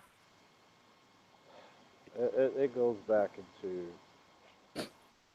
culture and what it is. And I remember one time somebody asking me when we went to bury my great grandmother a few years ago, "Well, you have a gun in church?" I mean, hey, it's not like Mm-hmm. It's like Dylan Roof doesn't exist Yeah. or people like him. Right. Uh, it's you got to look at it. People are gonna relate to what they look like. I don't care what people say. I don't care what people are gonna say. You're gonna feel comfortable around black folks, just like white Mm-hmm. people are gonna feel comfortable around them. Right. That's true. Can I say it's like when I give the sympathetic fire, people are gonna shoot because they hear shots, so they see shooting. Does it make it right? No. And even if he was shot or had a gun, if he's down, he's down. Can I say how many numbers of rounds it takes to put down a threat to someone's life, even if, unfortunately, if you had to defend your own life, ma'am? No, I cannot. But 76 is like telling me either you reloaded or you had several officers there, or there were officers with rifles that had 30 round capacity, 20 to 30 round capacity. And I'm They like, had submarine wow, machine guns. I do know sub, that. They submachine had those guns. submarine, yeah, submachine guns. Uh-huh. Yeah, submachine guns. So, That's what they're called. so yeah, that because you have to have something of high capacity Mm-hmm. to do. I mean, I'm trying to think. 14, 14. We carry about 14 rounds in each magazine. Oh, excuse me. So it has to be a good amount of officers there for 76 shots, and that's not counting the misses. Oh yeah, I'm because just there were over 90 shots shot at him. And I know the medical examiner lady, she just said he had so many bullets in his body that she did not even extract them all. Like when she got to 40 something, she like just stopped taking them out. Like, and it's like one. I could understand going to the wrong house, but things happen because people may get the misinformation. yeah. But I'm just thinking, like, were there any other way? Like, Well, they were saying like they could have waited for like, they could have did, like nobody negotiated with my son. They could have waited till he come outside. They could have did other techniques, but the way they went in, like just basically turn off their body cameras, and then you immediately burst the door open and open fire, like, and then you what, want to come back and say, "Oh, we had a shootout with him." Like no what kind of questions supposed to what be kind? asked. And could I ask, what kind of warrant was it that they had? That they said the arrest warrant. Well, they Actually, I they can't. claim well they were claiming that he had pointed a gun at a police officer on a prior day, and I somehow this black man who pointed a gun at police officers managed to escape. Right. Um, and come to find out he wasn't even the guy. The guy Miss Robinson just said a little while ago. She just said a little while ago the guy that they were really looking for. They arrested him when a day or two later, Yeah, right? someone, yeah, they just like, and I, and that's what was told to us by, like I said, the 10-year-old who was like friends with my son. He said that that person, and we would never know because they're not going to say to me, oh, we did arrest that person. Just so So, happened the little young boy just say, they arrested, just he was just telling me that just out of, from living on the property that hey, that they arrested that person like 2 days later that they were actually looking for. wow. So, I'm but just they're like, how never the going to come hell? to me and admit that, oh, well, we did find that person and we arrested him. They're not going to say that to me. So, So so nobody from the department kept in contact with you? yeah, I was gonna Nobody. ask that. Like, that's no, like nothing. Like, like as of today, it's been a year later, since I met with actually the DA who's supposed to have been he hired all his people to investigate the case And we're almost at our 2-year anniversary, and we haven't gotten no indictments, no nothing. So nobody from the FBI came down to investigate. Well, the FBI has stated that it is under investigation. They have, and they assign us an agent, et cetera, et cetera. But whenever my attorney has tried to call him, they'll never call him back. Wow. Wow.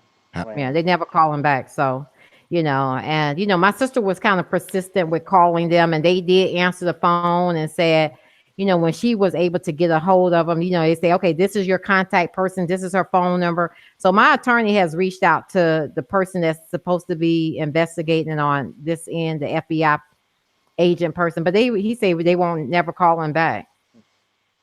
I'm So sorry, X. I'm not trying to take over your show because I got a billion questions.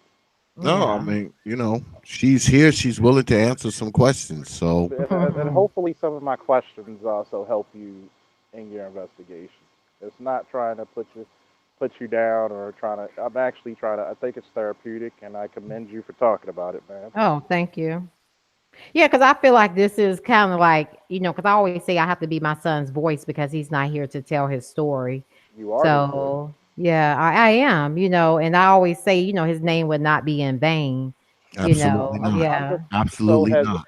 has any elected officials, like the local city council, the mayor's office, any of the Well, state actually, senators? we just changed mayors recently. So I am trying to I reached out to the last mayor we had. His name was Cassine Reed.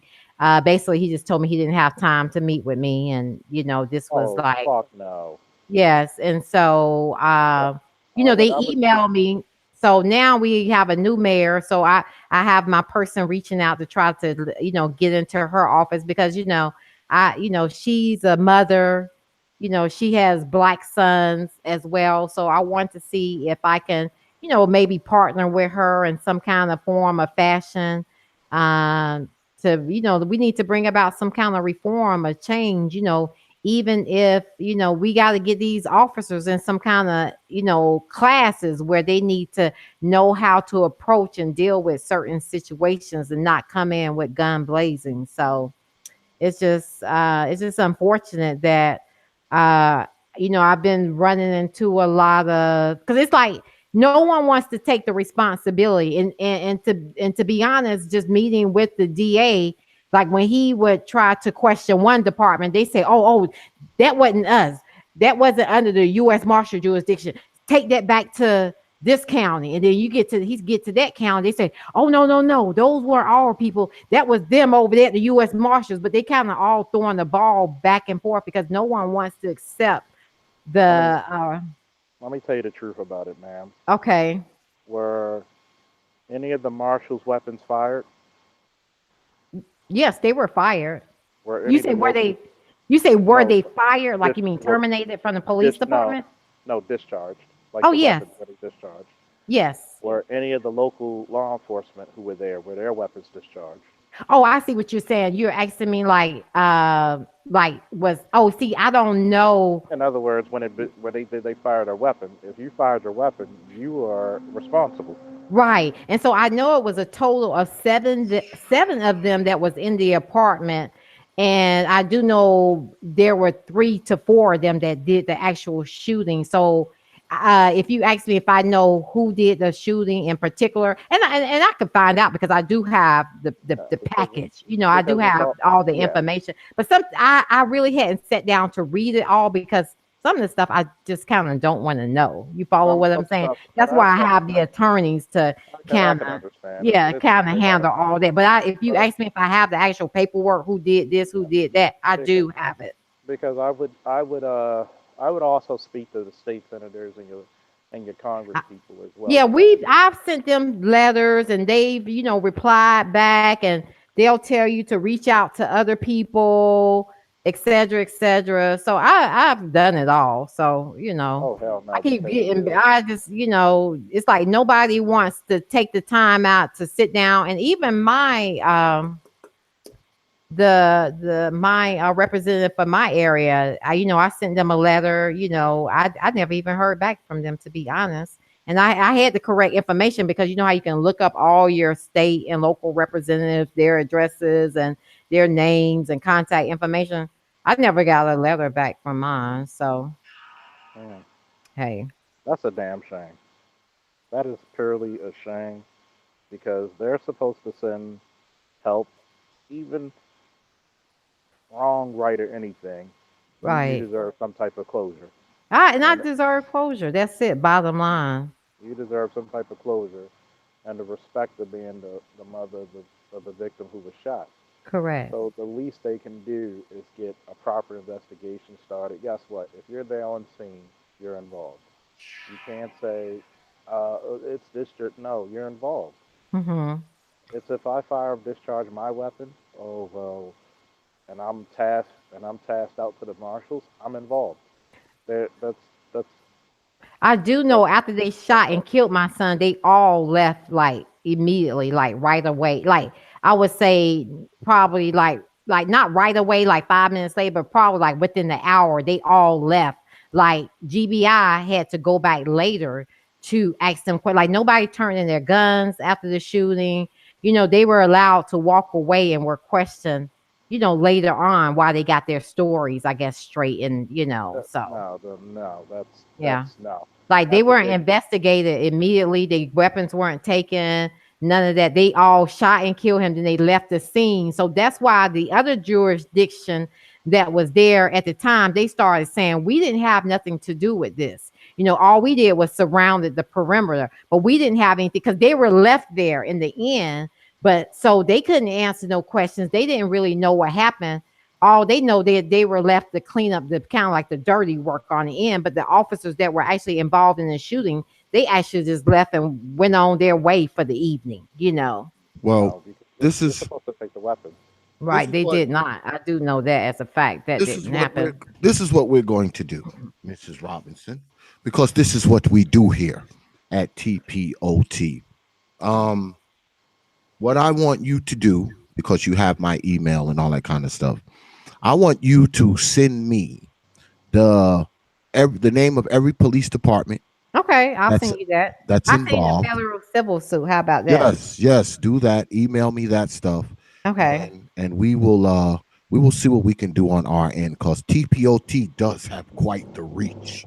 So Okay. yeah, we have quite the reach. And Okay. So I'll actually put my email address in there if you need yeah, any help or anything Okay. or Okay. any That would be advice yeah, great. we'll because see what's going on. I just don't.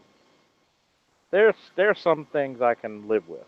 Okay, if a Hmm. guy shooting at the police and he gets shot, Right. okay. You But understand if that, you're like, right. Like, but I if mean, but no, it's Yes, bad enough your son lost his son. It's mm-hmm. worse off if they treating you like like you're insignificant. yeah. Right, right, And that's something I truly cannot stand for. So I'm right. not sure if you can see the chat, and I'm putting it in the chat Oh, right I now as can't we see speak. it. Well, I can't see it. no one has. Well, I'll give her your email, brother Faulkner. I'll Wait There a you give it go. to her. second. Oh, Uh, there it is. I see the chat. I clicked the little chat button. Let me yeah, see. I want you to email me all that stuff, Mrs. Robinson, and we're in contact with each other now. So we'll see what we can do. Okay. I know a few attorneys. I know a few people in the Georgia area. So I mean we'll see what we can do. All right. Okay. Thank you so much. We will see what we can do because here at TPOT, we believe in helping our folks. We don't just get up in here and bump our gums about things. We actually will help our folks out. We have helped many of our people by way of TPOT, and you seem like somebody who could use our help. So we'll put our feelers out and we'll get in contact with some of our people we know down in the Georgia area. We can see Okay. we'll see what's going on, see if we can try to speed things up. If not for anything else, get you some information that's going to help you out Okay. with what you need to do, if nothing Okay. else. So, expect to hear from us over the course of the next couple of days because I'll have some Okay. people look into it. I know some people in the Atlanta area as Okay. well. So, we'll see what we can do. I mean, Okay. Great. my cousin's a police officer, so Okay. we'll see what's going on. Okay. We're gonna help you out. All right. We'll All right. try to see if we can get some information or make something happen. Talk to some Mhm. people. You know, they don't want me to bring my ass down there because see, Mhm. I'm a credentialed journalist. I have credentials, so Mhm. I can pretty much walk up into anywhere. For those of you who don't believe me, oh damn, let me get it. For those of you who don't believe me, Hmm. okay, X is a credentialed journalist. You see that? You see that? And yes, I'm they're still good until 2019. Mhm. Yeah. so I truly, on behalf of every officer, you have definitely my condolences, and my heart goes out to you and your family. Oh, thank you. Uh, I Yes. just don't, and you Yeah, this gotta. stinks, man. This stinks. It's different than somebody committing a crime and they're upset with the police, but your son's totally fucking innocent. Right. If your son's innocent, why did everything like this had to go down? Right. Now I Yeah. understand situations dictate and things happen, but why aren't you given information? You Right. know, there should have been an investigator or detective on your hip. None of that. None Yeah. of that. Like I said, it stinks. And we're gonna find out. We're gonna follow And this. we're almost at a 2-year mark. And it's like, Yeah. why has no one I mean, and my attorney just filed a federal civil suit in January of this year, January 10th to be exact, 2018. But prior to that, I still hadn't heard anything or the last time I talked to the DA was in April of 2017. And at that time he told me, "Oh, we're working on it. We're investigating, we're doing." But that was the last time I heard from him. If I had other activists and people in the community reach out to him, to find out what's going on, they was like he kind of just blew them off. You know what you need to do? You need to get the support of this school of Tuskegee. That's where he went, right? Right, exactly. And I had actually my PR person just reached out to them like recently, and she called them and kind of, they're helping us with some things right now, like for him. Get a So I got that working. And I get a got pet- some other, like two other things too that's working too, that they're going to be in a rude awakening. And Xavier, we'll talk about that. Okay. Like, maybe tomorrow if you want to Okay. call me, I kind of run that by you. I got some things that's, that we're going to kind of put a little fire under them. Yeah, yeah. I've jumped on people in Georgia before. Um I'm pretty familiar with Georgia. I mean, I'm from New York, but my father is from Georgia. Oh, So, okay. a friend of the show, sister Nora P, she had they had like tornadoes or something down in like Macon County, and they weren't doing anything. So TPOT jumped on them. They told them they would be without power, without water, without food for 2 weeks. So TPOT jumped on them. In 2 days, those lines was up. So Mhm. I mean, I have some connections in Georgia. I have people down there. So I Okay. mean, I'll look into it. I will. Okay. I'll look Okay. into it. You and I will talk about it tomorrow. Whatever Okay. we can go through the specifics of it and stuff. Okay. But I still want you to send me the information. I Send me the will. information so I can see what I'll I send can it to do. you right now Yeah, too. Once we disconnect, I'll yeah, email it over yeah. to So I you. can call my folks and see who I got to talk to see who can do what and we'll Okay. make something happen. Because I do have people in Georgia, Okay. I'm important, glad you got people in Georgia. important people, and Right. important people. also, ma'am, I do believe it's an election year for senators, right? It is. Take advantage of that. Just saying. Yeah, Okay. yeah, Yeah, I absolutely, follow you. That's what we've been absolutely. doing. Yeah. Because guess what? If get a petition started, which I'm probably sure you probably most likely have. Get the Yeah, petition actually I got started somebody working on that now, and with the petition. Absolutely. and you do it, and every representative and every I'm not sure the how many Congress people Georgia has and how many representatives they hold. That's a fairly large state, so I'm pretty sure they have a good amount, Mhm. a lot more than Maryland. So yeah, start putting the bug in the ear and fire in the asses. Okay. Yeah, yeah. And what I'm going to do one more time, because I feel like I need to do this, I'm going to show y'all Brother Jamarion's image one more time because I feel it's necessary. If I can figure out how to do it again without messing up. Let me see. Let me see. I did do it the first time without screwing it up. Let's see if I can do it again.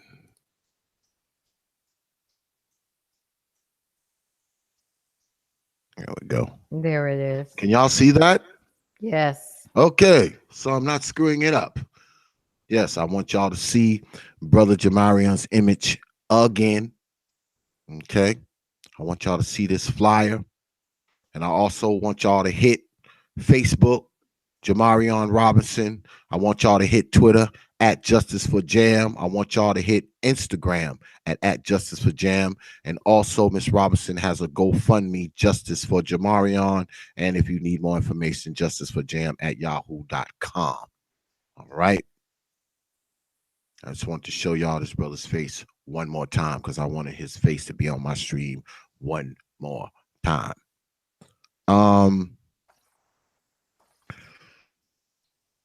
Now that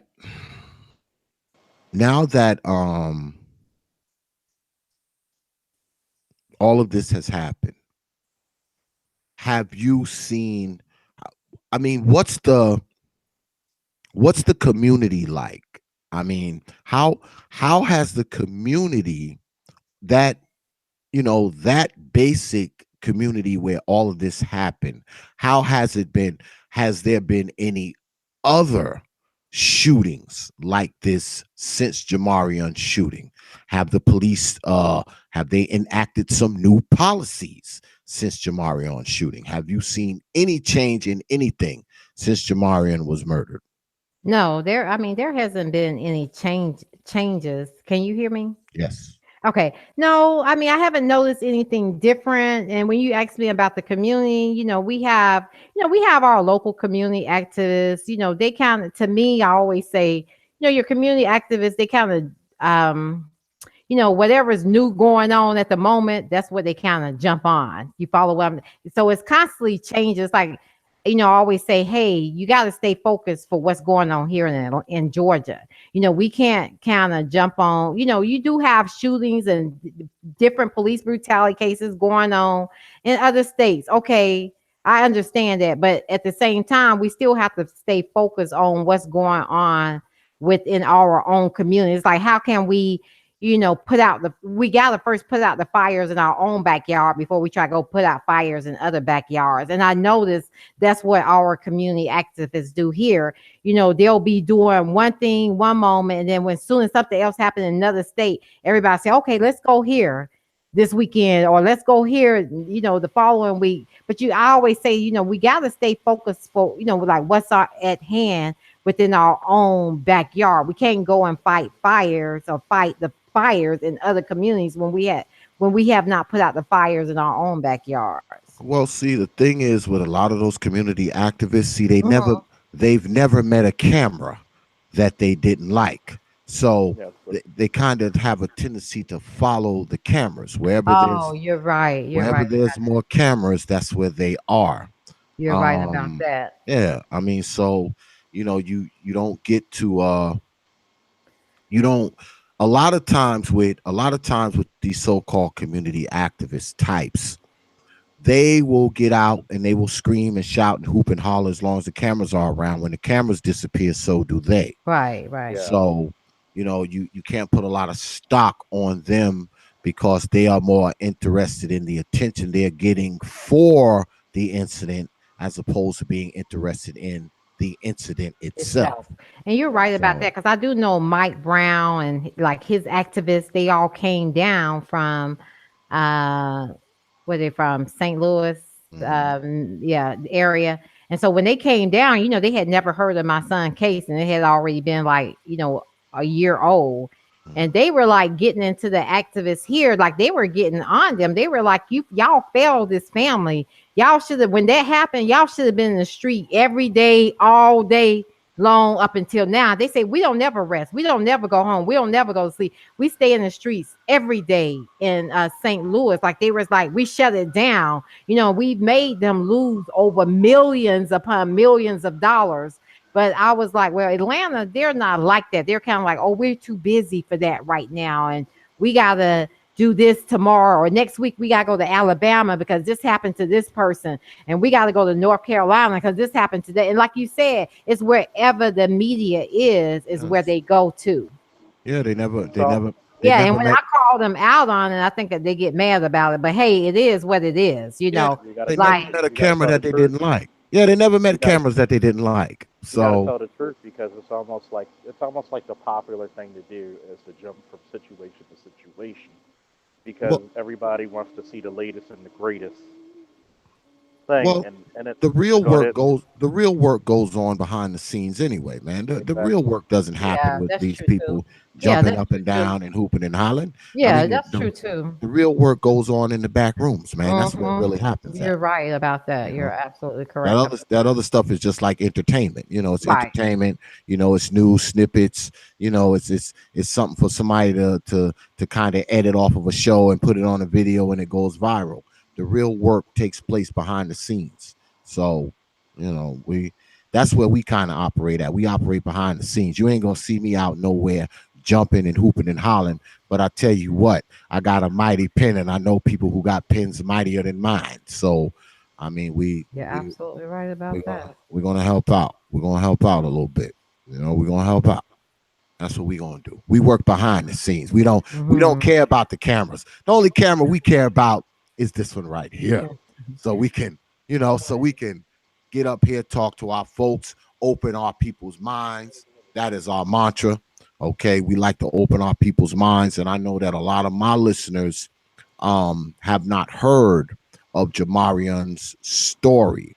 I have, but they haven't. Um, When was the first time you heard about it? I heard about it about 6 months ago. I actually tried to reach out to you before, but Mhm.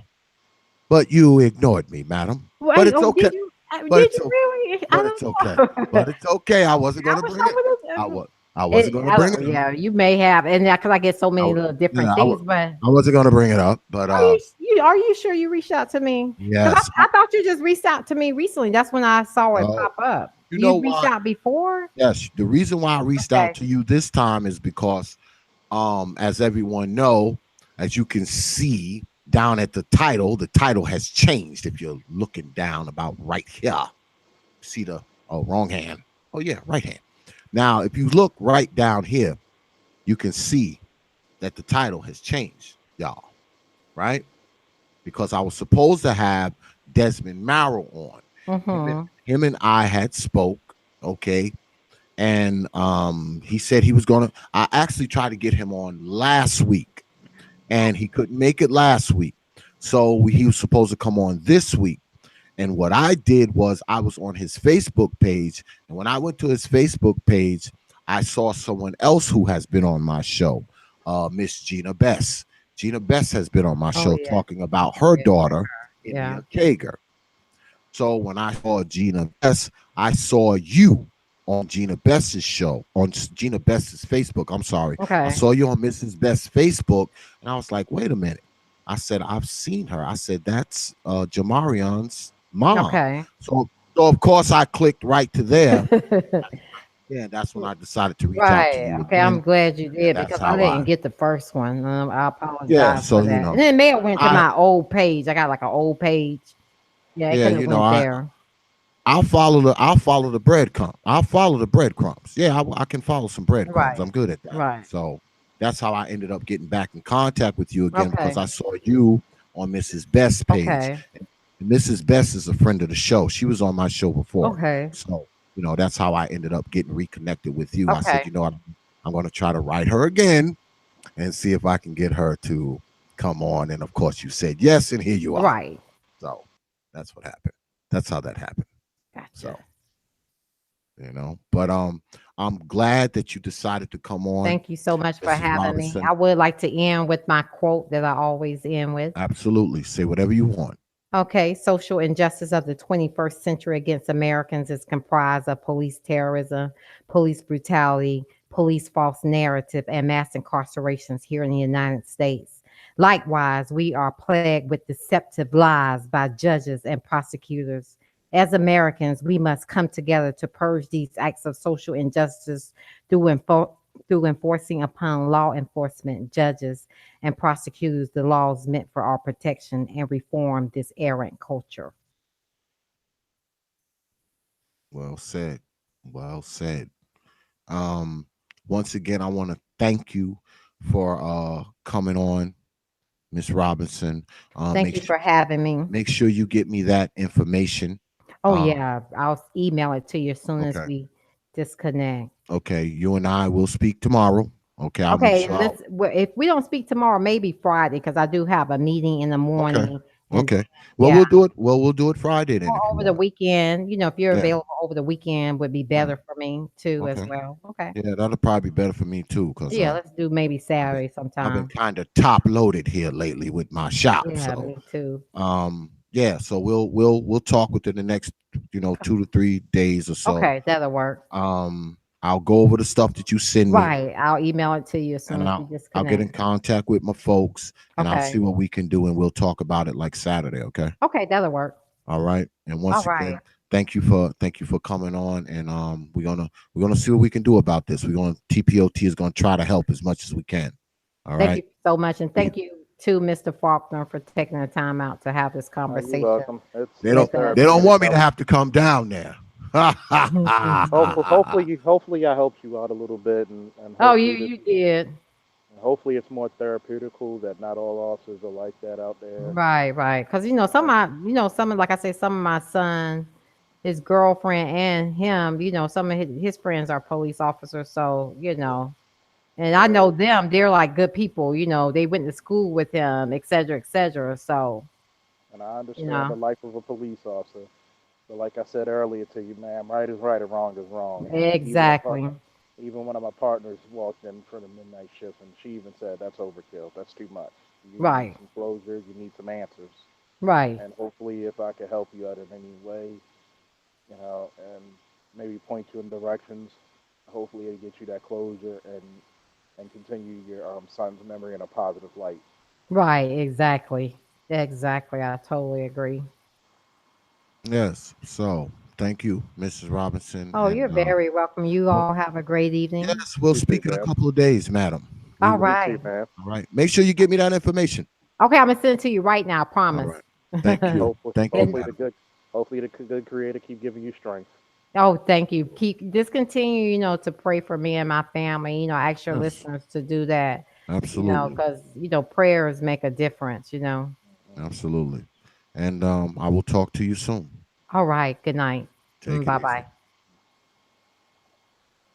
Yeah. So we just got off the line with Monteria Robinson, mother of Jamarion Robinson, shot 76 times and had flashbang grenades thrown on his body because the Wow. 76 bullets just weren't enough. Yeah, 76 bullets weren't enough. So they You had to know, throw a couple flashbang grenades on there, to make it all concluded. Yeah, they you had know, to X. conclude with those. X. To be quite honest with you, I can't wait till black people start smartening up, working together, and get a monopoly on police departments. Yeah, me too, man. Cause I mean, when I heard her story, cause I tried to get her on my show about 6 months ago, and I couldn't get her. She said it must have went to her old page, but when I reached out to her, though, I mean, she came right back at me like immediately. So, good thing because I was supposed to have brother Marrow on, and I don't know what the hell happened to him. We had spoke, and the brother just didn't show up. So And I it's, don't I, know. I I don't tell know you, what that's about. as a parent, you never want to hear nothing like that. Yeah, I man. don't, I don't care if he was wrong. I don't care if he was right, but you don't want to hear shit like that. Hell no. And that's I a don't. cop's worst nightmare. That's a parent's definite worst nightmare. And this is the thing that pisses me off. I'm about to get on my soapbox if you don't mind. Oh, soapbox away. This is the reason why I look at black people and I say, "Oh, Angry Man was talking about there was no such thing as rugged individualism." What Mm, good is your fucking individualism when this lady is hurting about the loss of her son, right, wrong, or in between, and not one of these motherfuckers out here trying to help her? nope, No money offered to pay for lawyer fees. nope. No money offered to make sure the family can survive. Nothing. And you want to and you how the fuck are any other race of man and woman is gonna respect us when we can't even help our own? Like really? But then people look at me and say, join the police department if you want to see a difference. Well, god damn it, you gotta become. What's the one of the three things I talk about? People don't give a shit about. Number one, black boys. Number two, education. Number three, being the hero of your own narrative. And when the fuck are we gonna help our own? You could hear the pain in her voice, the disgust, and legal parameters are not being met. Come on now, Yeah, it's despicable. And people yeah, wonder man. why we 500 years away. If this was an Asian guy, everybody. If this was a Chinese guy, everybody would. All the motherfuckers we paying money. It'd have been like motherfuckers camping out in front of City Hall day and night. Yep. A Jew, you know what would have happened. Mm-hmm. It's deplorable. And this lady can't even get the decency of having closure. Yep. It's Uh, like you would think that. Well, this is the problem that I have with us, man. We we talk this bullshit a lot. We talk this white supremacy shit. We talk this, black power shit. We always talk it. But what real black power is and what real fight against white supremacy is helping people like the lady who just got off of my damn stream. That's exactly, real black power, helping people like her, exactly. grouping around people like her as opposed to grouping around people who are doing shit and getting shot by the damn police, who are robbing liquor stores and shooting kids Can you and please knocking say that? on ladies Can in you the please say that? head. Can you please say that again? Because I don't think nobody fucking hear you.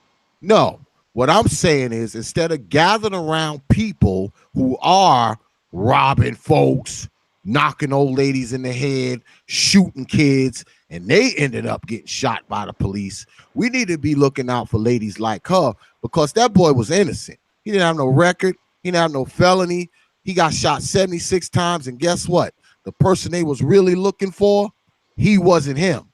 They And picked he's him still up living. 2 days later. And the motherfucker's still living. Yeah, he's still alive. The But person guess, that they was looking for, it wasn't even him.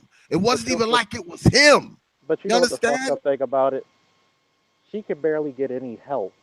But I bet for the guy who's the real suspect, the real Yeah, defendant, yeah. I bet you it's gonna be over 1,000 fucking free my nigga, whoever his name is, Oh on yeah. Instagram and Facebook. Oh yeah. Oh yeah. GoFundMe money. They done got him a lawyer. All that. Yeah, Probably he got a even lawyer. prob- All that. probably even got him Jordan He's in jail. probably out. He's See, you know probably what the fuck? out. Probably. He's And probably out. see, that's the fuckery. He's That's the out. reason why. And see, this is the reason why nobody takes us seriously because we dwell in fuckery. Yep. Yep. You can't even help this grieving mother, a grieving black mother, and you know in the black community, mom always get preference, Mm-hmm. and you can't even help her.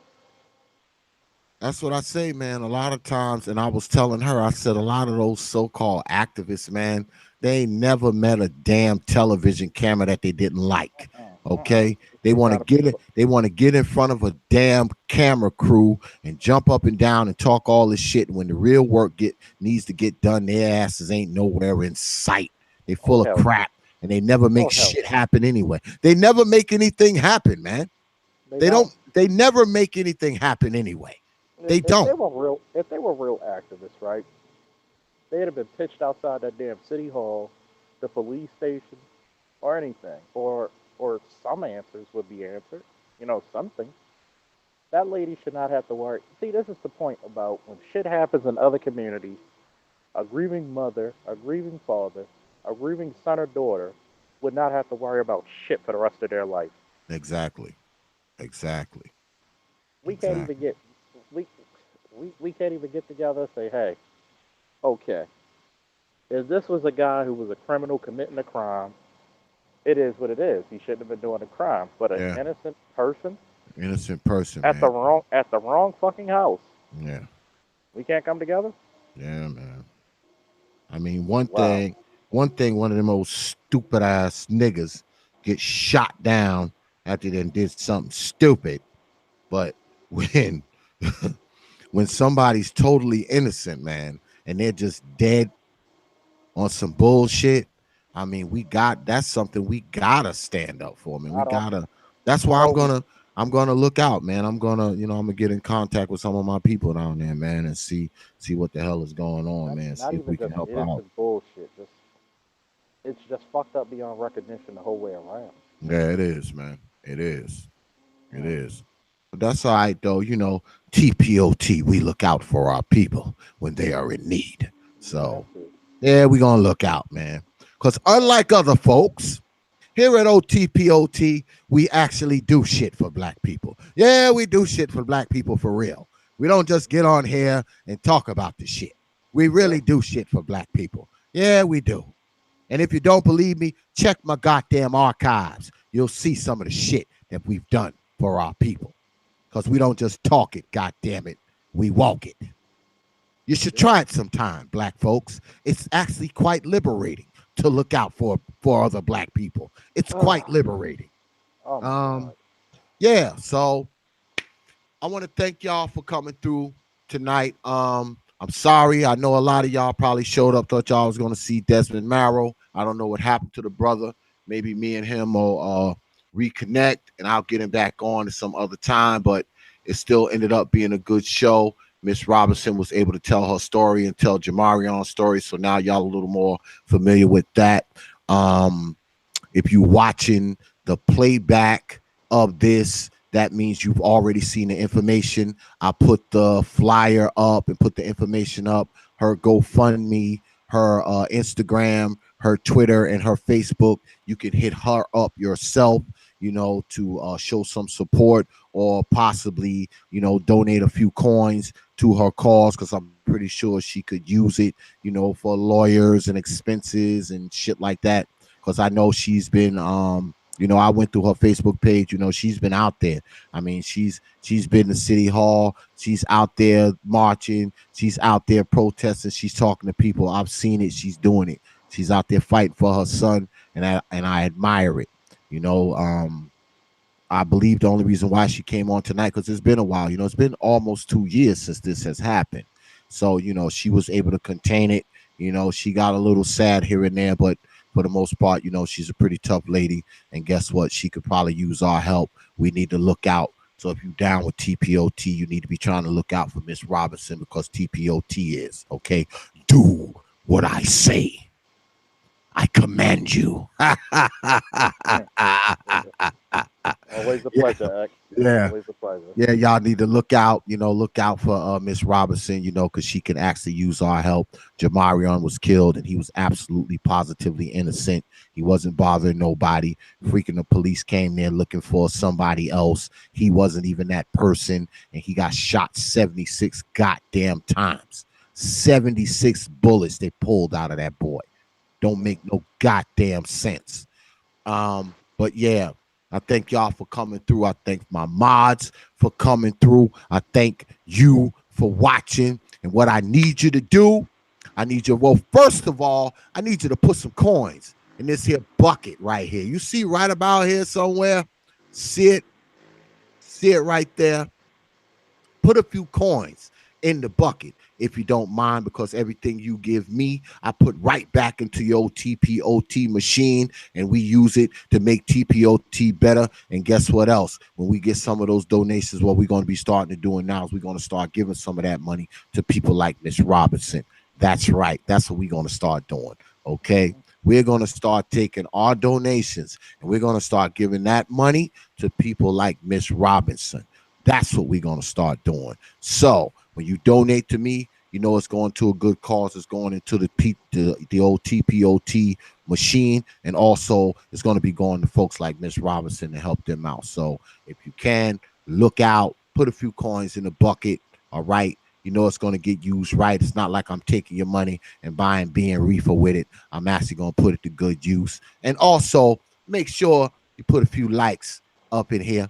Those are always appreciated as well. You know what I'm saying? Those are always appreciated. Also, what I need you to do, get your behinds down there, the Profit of Thought series on Facebook. That's Profit of Thought series on Facebook. That's our main page. I told y'all we almost up to 1,000 followers. I can't believe it. I can't believe that many people actually want to watch my shit. You're Okay. talented, man. You got some You good know? stuff, man. Yeah, man. I can't believe it. I can't believe I got almost a stack of people on there. I mean, But I appreciate it. So get on down there, follow the page, like the page. You get on that page, you can always see what's going on with T.P.O.T. You can always see what's going on with the Unicorn 4 as well. Also, get your behinds over there to the T.P.O.T bandwagon page. Send us a friend request on that page, and I'll make sure I click it quick. And also, get on down to the Proper Thought Series fan group page. Now, the numbers on that page are astronomical because we got like almost 3,000 people in that group. I cannot believe that almost 3,000 of y'all have taken interest in old X's shit. I can't believe it. So get on down there, request to be a member. You guaranteed to get accepted quick. Like I said, we almost up to 3,000, y'all. I think we had like 2,800. So let's try to get it up to 3,000, man, before the month's over. And you don't just see stuff from me. Other people in the group, they post stuff up there too. So you ain't just got to listen to OX talk shit. You can see other people talk shit up there too. Also, check us out on WhatsApp and on Instagram. That's right. Profit of Thought on Instagram. Also, we got a Twitter. You know that thing I'm telling y'all about every damn week. And our Twitter handle is at T.P.O.T Media on Twitter. That's at T.P.O.T Media on Twitter. Make sure you follow us on Twitter, because if you don't, I will haunt your black ass in your sleep. Also, get on down there to the website. The website's looking good, y'all. Get on down there to www.don'teventryit.wikifoundry.com. That's www.don'teventryit.wikifoundry.com. I've been building on it, so there's a lot of stuff on there. Tribute to the Fallen is on there. I'm gonna talk about that in a few minutes, but Tribute to the Fallen is on there. Also, the bio of T.P.O.T is on there. Also, some of X's old archives from the Nubia Hood radio days are on there. You can also catch up with the Unicorn 4 on there. They have a bio page, and each one of the unicorns have their own little page now with their gift element on it. So y'all need to get on down there and check it out. And also, I got something new coming to the page, because y'all remember Teacher Tanisha, right, from T.P.O.T. I know y'all do. Teacher Tanisha is back. She's going to be on the page too. Teacher Tanisha has been doing some real entrepreneurial shit. Okay, she started her little store, so she sells jewelry, she sells necklaces, she sells herbs, spices, soaps, all kinds of shit. So you're gonna see that on the page pretty soon. And also, Teacher Tanisha will be back tomorrow on the Unicorn 4 broadcast as well. Get up there, check out the Tribute to the Fallen page. You get up there. When you go on that page on the site, you'll see a carousel of people who have met untimely deaths, whether it be through street violence or by the hands of the police. If you go on that page, you can get to my email on that page. And if you know somebody that you want to be on the Tribute to the Fallen carousel, let me know, because you can hit my email from that page, send me a picture and send me their name, and I'll make sure that they get on the Tribute to the Fallen. Jamarion, I'm gonna make sure he gets on there, because I have his picture, so he'll probably be on there tomorrow sometime. So it's something good, man. Because on www.don'tevenTryIt.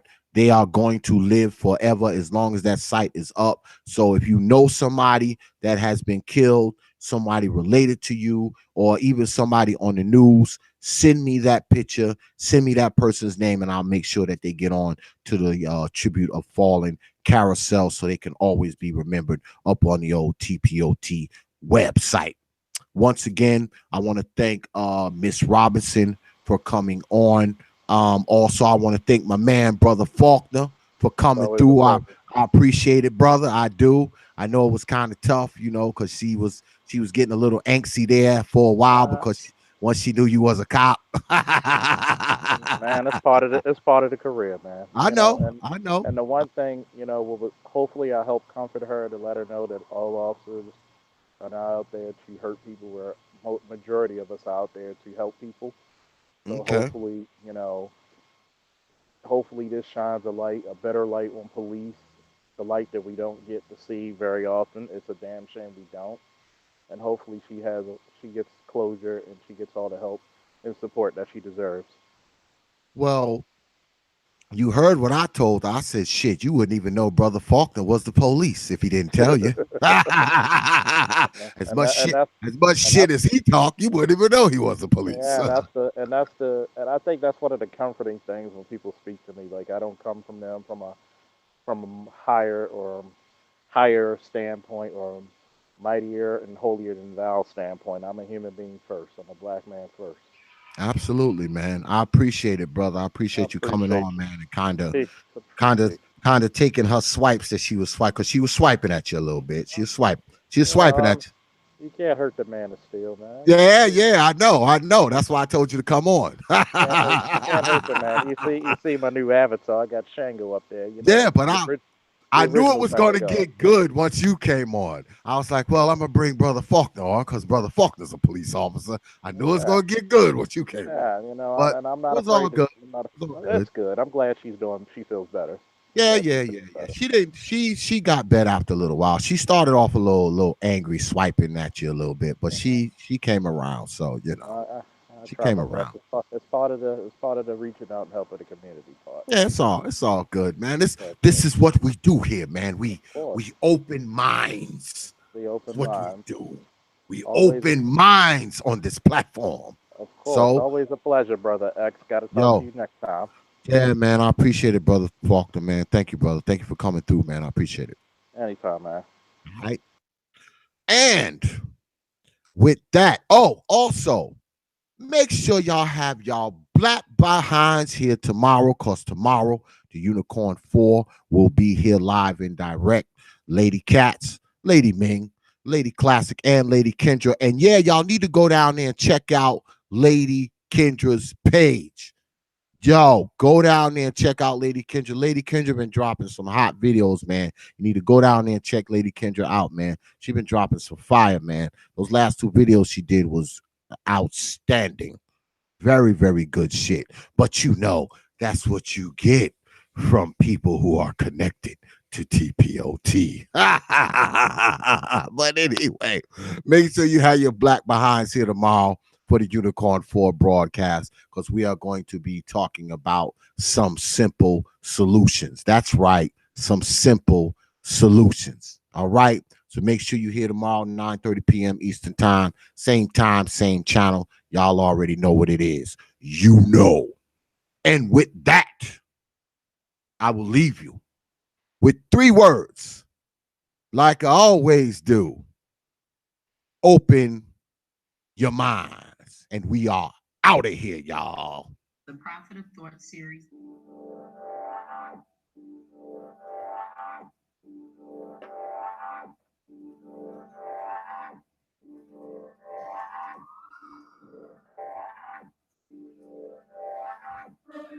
Open. Peace, folks.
only from T.P.O.T.